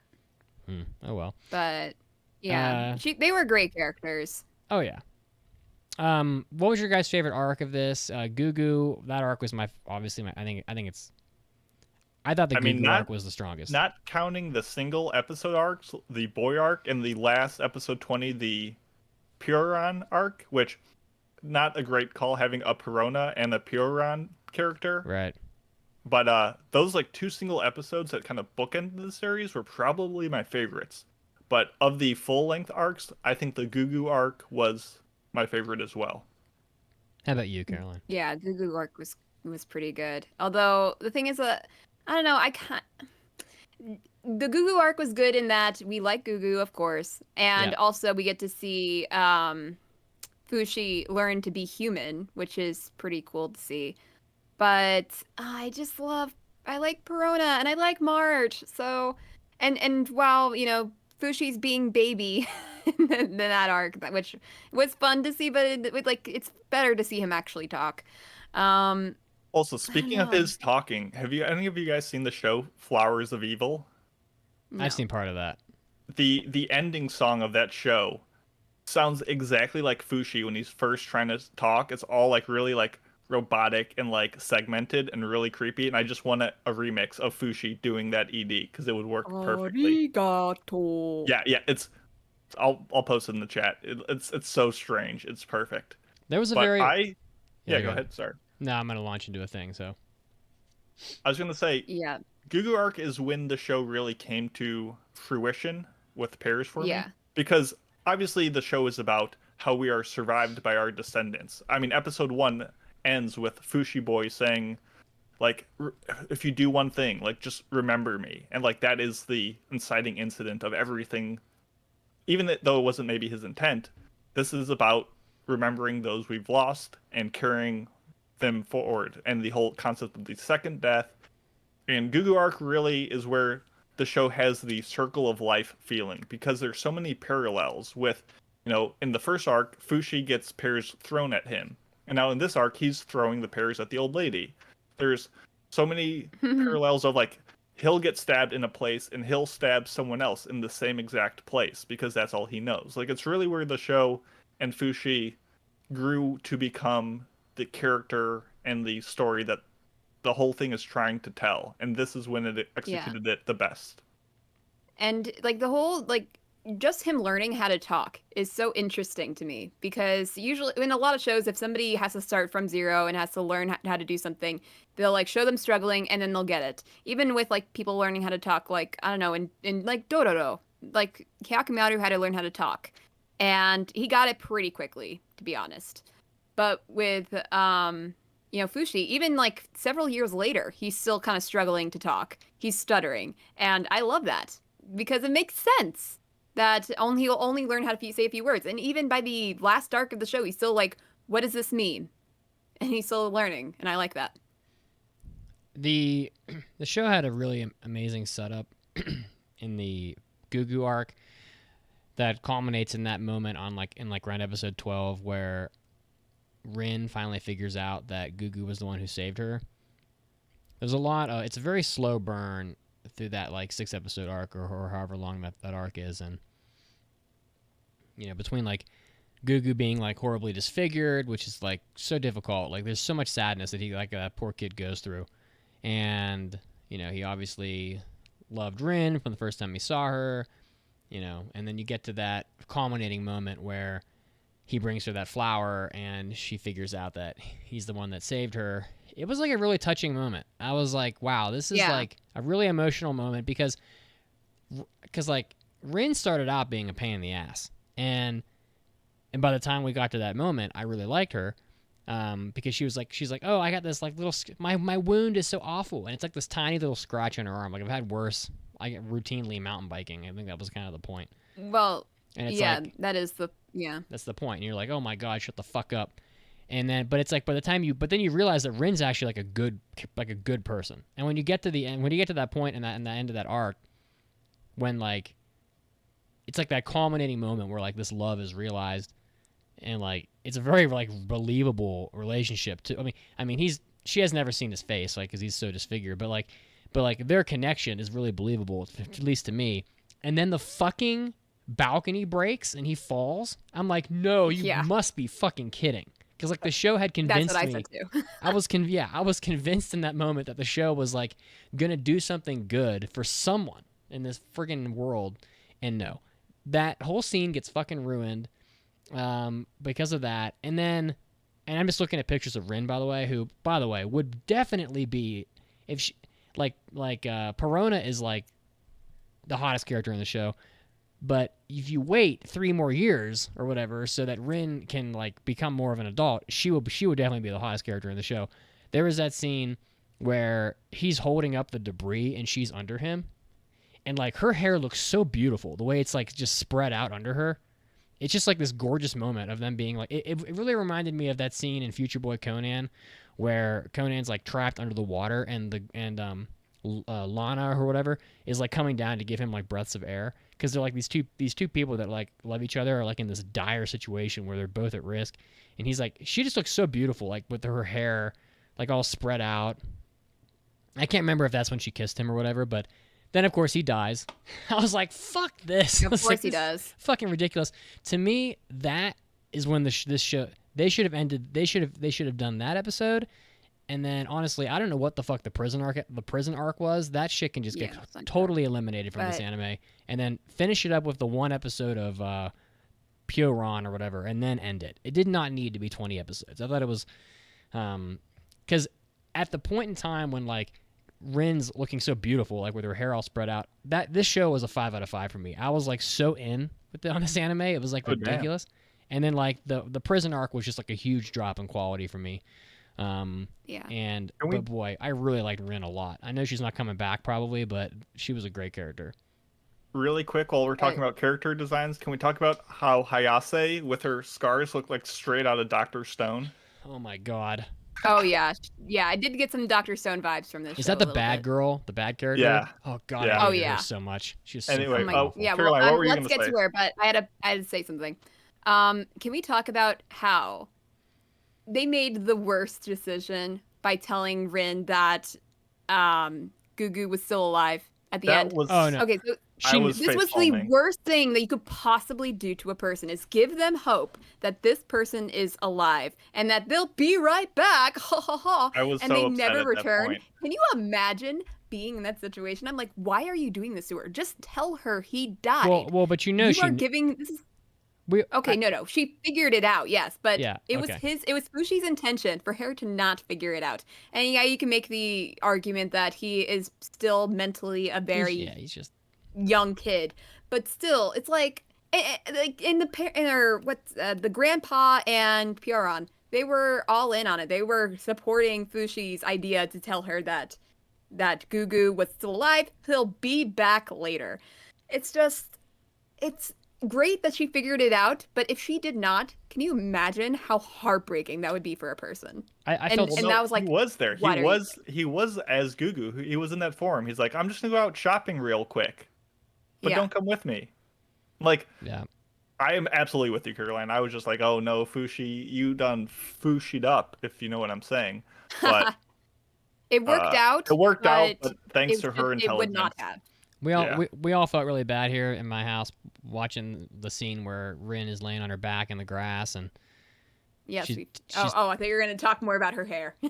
Well, her hair is gorgeous. Especially in that scene, but when she's telling her dad that like she's in love with someone else and she can't get married or whatever, and he's like, well, she's in love with someone else, but they're dead, and she's not going to be able to move on. It's just so depressing. It really makes me wonder why the show needs to be the way that it is, because it's like, oh, the orb is like collecting experiences or whatever. Okay, but like, I mean, can the orb collect some happy experiences? Like, does everybody have to die horribly? Like, I mean, there is fucking brutal. There's always happiness. There's always happiness in all the suffering. I feel like there was also something for him to learn, to come in with this belief that no matter where he goes, he's going to cause suffering, and I think that's a major part of the story arc. What's one arc where he didn't have some sort of happiness? I don't know, all of them. I mean, the island arc, I would say he didn't, but he even says to himself, like, yeah, I kind of like this place. I'm like, yeah, like it? What? I mean, there are moments of happiness, but ultimately the result of all of these story arcs are horrible. I mean, the Gugu arc is definitely the worst by far. I mean, it's just totally just crushing. It's like, okay, yeah, you were happy for a few years, but it's like, in the end, Gugu's dead. And welcome to life, my dude. Human experience. We're happy for a few years, and then something horrible happens. That's kind of how life is. Rin is totally broken. I mean, it's just fucking so brutal.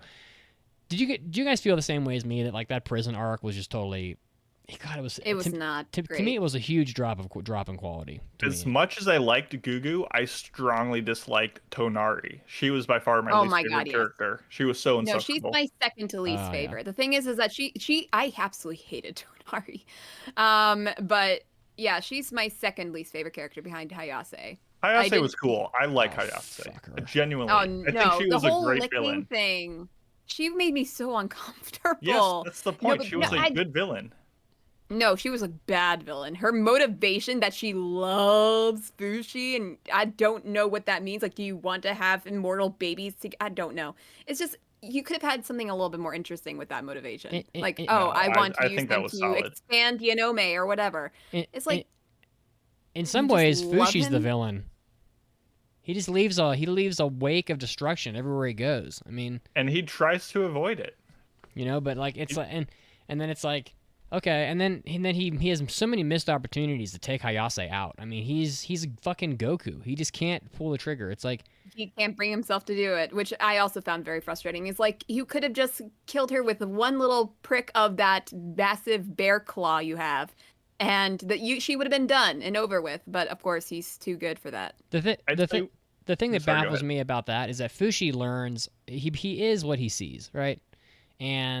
But like there really hasn't been, in my opinion, all that much in the show up till that point that would make him this like merciful character.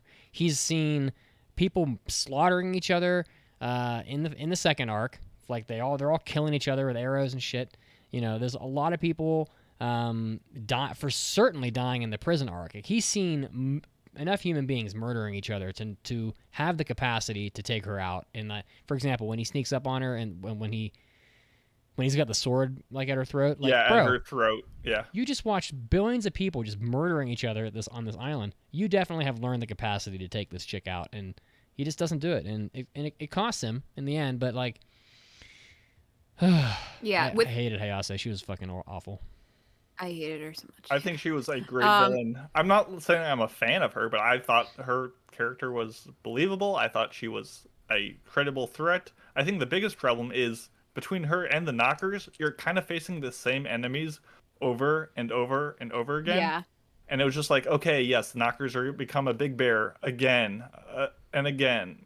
And this time with Stone, which I guess is cool, but it became a little too repetitive.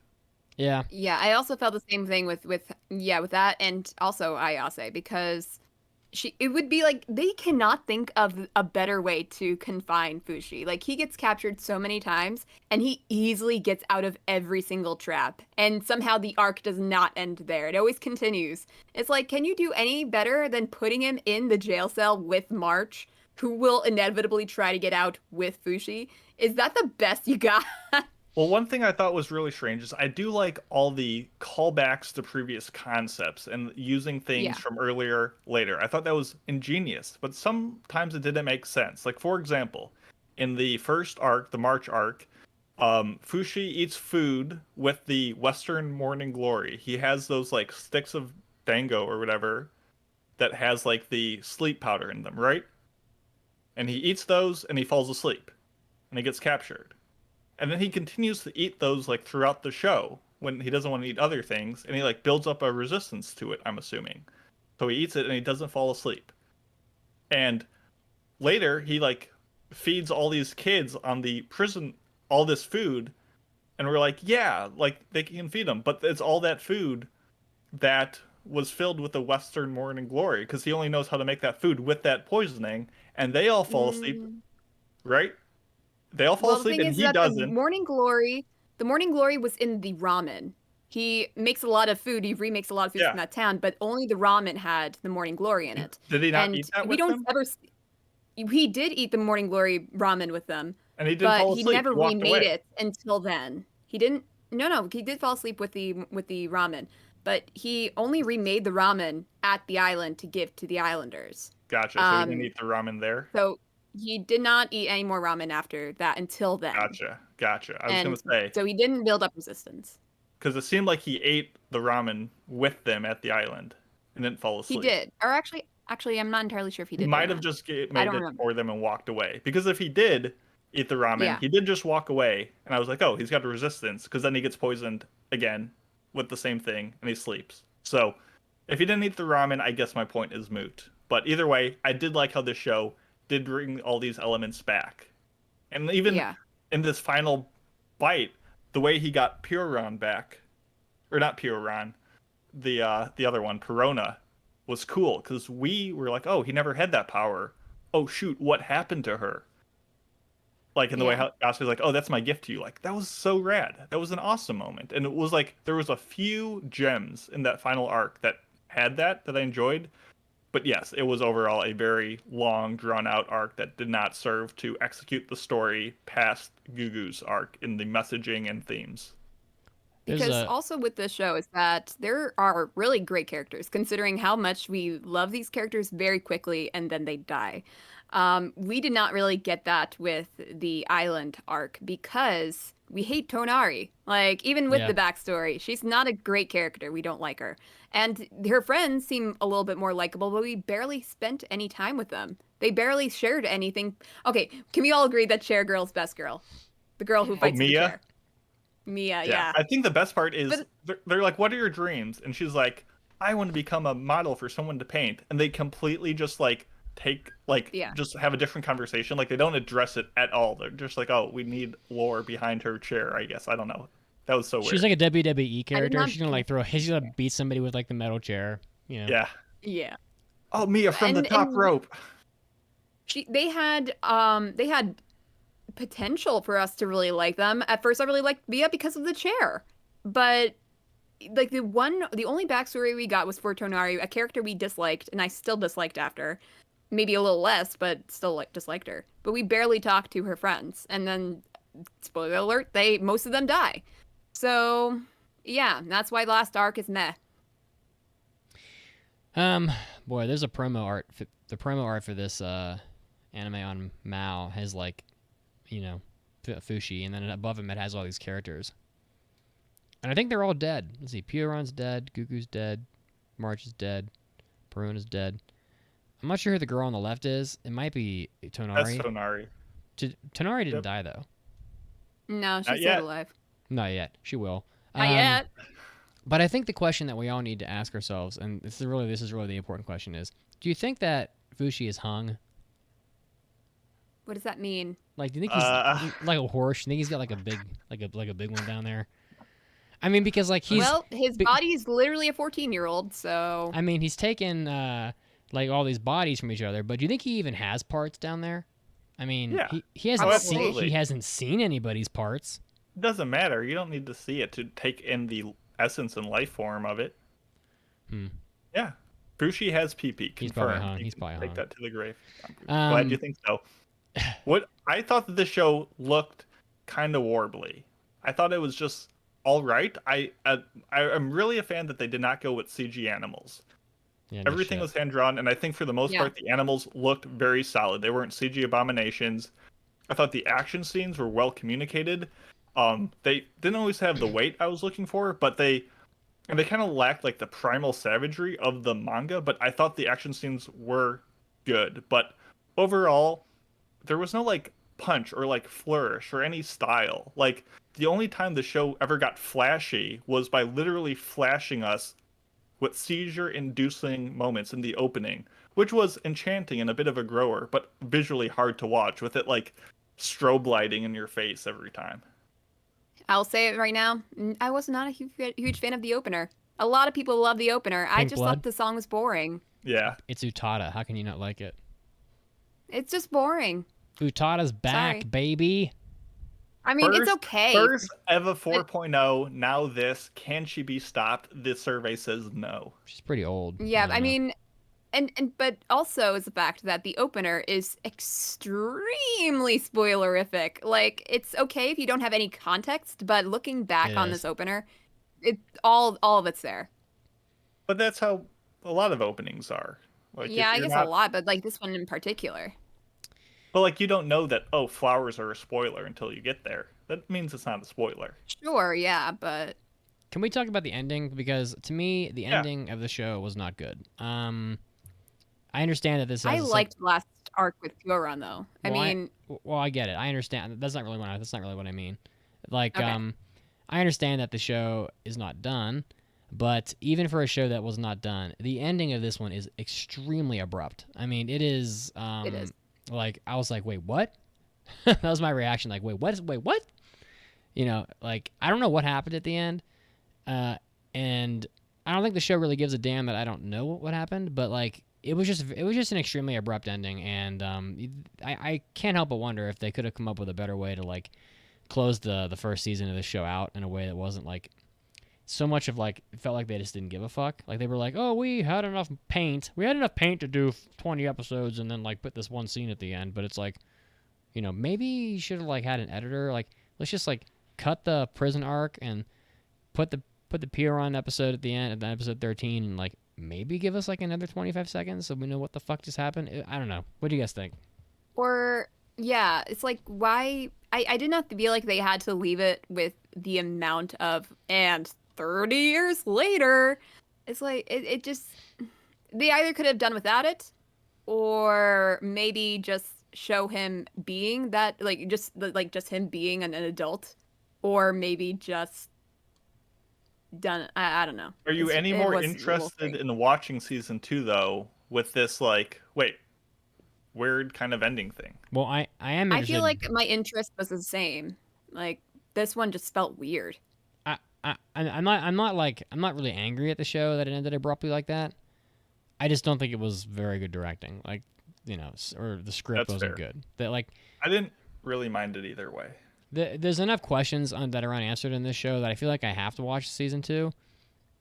But I can't help but wonder if the show, if they had a better editor or something, if they could have like, you know, made this a little more, I don't know, palatable. I mean, it's like, I get it that prison arc or whatever is probably in the manga, and everyone's like, "Oh, gotta have the exact same thing." No, you really don't. Like maybe the manga is not good, not better because it has that arc in it. Like maybe you trim that arc out. You know, I'd say this anime did some things better than the manga and some things worse. Doing like a side by side comparison, it definitely made improvements to the understanding of things and definitely lost some of the definition in others. So it was a pretty true adaptation, but had its pros and cons. Like I'm not gonna lie, I was pretty bored in the prison arc. I mean, I actually like around episode 17, like I needed to go up and fix the Otakon episode that we put up, and I was like, you know what, guys, just keep watching. I don't really give a fuck. That was like my attitude. I was like, I don't really care. The same shit happening over and over again. I feel like it just kind of the anime kind of overstayed its welcome at that point. Like I thought the apex of the show was the end of the Gugu arc, and like the last section was just like Rurouni Kenshin after Shishio. And it's like you don't really want to watch it, but it's here, so you know maybe you watch it anyway. But it's like I truly thought the anime had overstayed its welcome at that point, and I just didn't really care how that arc wrapped up. I kind of figured everybody was just gonna die and he'd move on again anyway, which frankly wasn't that far off. So I mean, yeah, pretty much. I definitely got similar vibes to Wolf's Rain, if you've ever seen that show. And not just because there's a wolf in both of them, but like both start off with like a somber vibe and a story that starts strong, but just like loses that tightness over a runtime of 20 plus episodes. And just by the end, you're like, I just want it to be over. Like what it started off with, it's not giving me that anymore. And that's definitely how I felt in that prison arc. Mm-hmm. Yeah, and also with that arc, it's not even just the things that happened or didn't happen that made it not all that interesting as the other ones. It's also a very confusing environment. Like it says it's a prison, but who's running this prison? What is the organization of this place where people can only leave at certain times on certain boats? Apparently people can visit to watch the tournaments, but what's keeping them from being able, or what's enabling them to leave? And it's just a big confusion for me that I kept on thinking about what's the setup like, that it kept on distracting me. Well, I think they just like jump to it so quickly so they can get to that story, but it seems such a quick jump that you're like, whoa, there's no setup here. It just felt like they had to fall into it to make it work and feel so contrived. Yeah, and there's people who are actually stamping the hands of the prisoners. So obviously there's somebody who's running that. And no, they're the prisoners. So the prisoners are stamping the hands of other prisoners? Why? And then also, like, it seems like people are able to basically live their lives and just work in these whatever working environment they have to work in. But so basically it's not really a prison, it's just exile. Yeah. Pretty much. Like my understanding is like there's some law thing that gets the people like kind of on the ship in the first place and gets them on the way, but once they arrive, it's like all within the domain of the people already there. I could be wrong. It's I don't know. Yeah. I don't have much else to say though. Yeah, I don't have much else to say. We're getting close to 2 hours, so why don't we? Oh yeah. Speed round, score it. Ritsu. Oh. I was kind of going back and forth between a 4 and a 4.5 because I really liked this show. There was a lot of great things from it, and I am excited for season 2. That being said, there are some things that could have been better, as we have discussed very longly about. So with that, I shall give this 4 life-saving pairs out of 5. Nice. Mitsuki? Yeah, I thought this was really a tale of two halves. Like, I really feel like, I said, I think everything up until the end of what should have been the end of the season was like a 5 for me. I thought it was pretty much great. The anime is unbelievably original. It is exactly what I want. Like, it's not like, it's not like another club anime. It's not another harem. Like, it's just different. Okay, it's being sad or not, it's different. People love Clannad. Clannad's really sad. Okay. Not really an issue. That being said, the second half, as I said ad nauseum at this point, not really the same. But I'm looking back at my past reviews that I've done recently, and there are some 4s in here, and I'm like, Zombieland Saga, Revenge. That was a 4 for me. Is this better than that? Probably. Dr. Stone Wars. That was a 4 for me. Is this better than that? Probably. So I'm going to give... something better than Dr. Stone? Well, Dr. Stone Season 2 was not as good as the first season. It was still good, but... and I thought this was better than Horimiya. And so I would probably give this 4.5... I don't know. What the fuck? 4.5 knockers out of 5. Now I'm rethinking my score. If you're going for 4.5... What a silly name. It's very silly. Yeah, it's a dumb name. For a 20-episode show, this was an easy marathon, with each kind of half-core almost functioning as separate miniseries that had their pros and cons. At the end of the day, the show was just so content to just exist and not strive for anything beyond the most predictable beats. I will be watching season 2. I'm still curious about it, but I can't give the show such high acclaim for most of it kind of dropping the ball despite having some good ideas. I'm going to give it 3 bellies full of booze out of 5. I just found the cutest wallpaper of Rin like running and giving non-mutilated Gugu a hug, and it's not my wallpaper. It's very cute. Nice. I'm glad you guys enjoyed it though. I loved Rin. She was so generous and innocent, and I don't know. It's just she's like my 3rd least favorite. Third least. Okay, well, it was whatever you want. Yeah. She's right behind Tonari. She got better at the towards the end of her arc, but yeah, she was a little bit insufferable. Damn, behind Tonari. Well, let us know what you thought of the she's show. better than Tonari. I will say that. It's just that there were so many other better characters than her. Yeah. Let us know on Twitter, on Facebook, and Discord, all the places. You can chat with us and just have a good time. You can follow the podcast at AAA Podcast. Mitsugi's at Pope Mitsugi, maybe.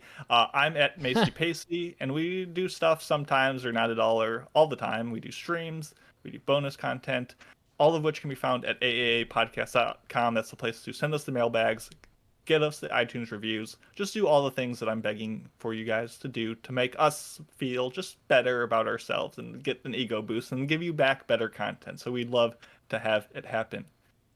And also, just another reminder, if you are one half of an anime couple, we would like you on our show. Yes. So get in touch on Discord. And that's it. That was 594. This was a bit of a long one, but hopefully you enjoyed the ride. It might not have taken an eternity, but we got there. So, nice. Have a good one. See you guys. Fall impressions next week. Very excited. See you.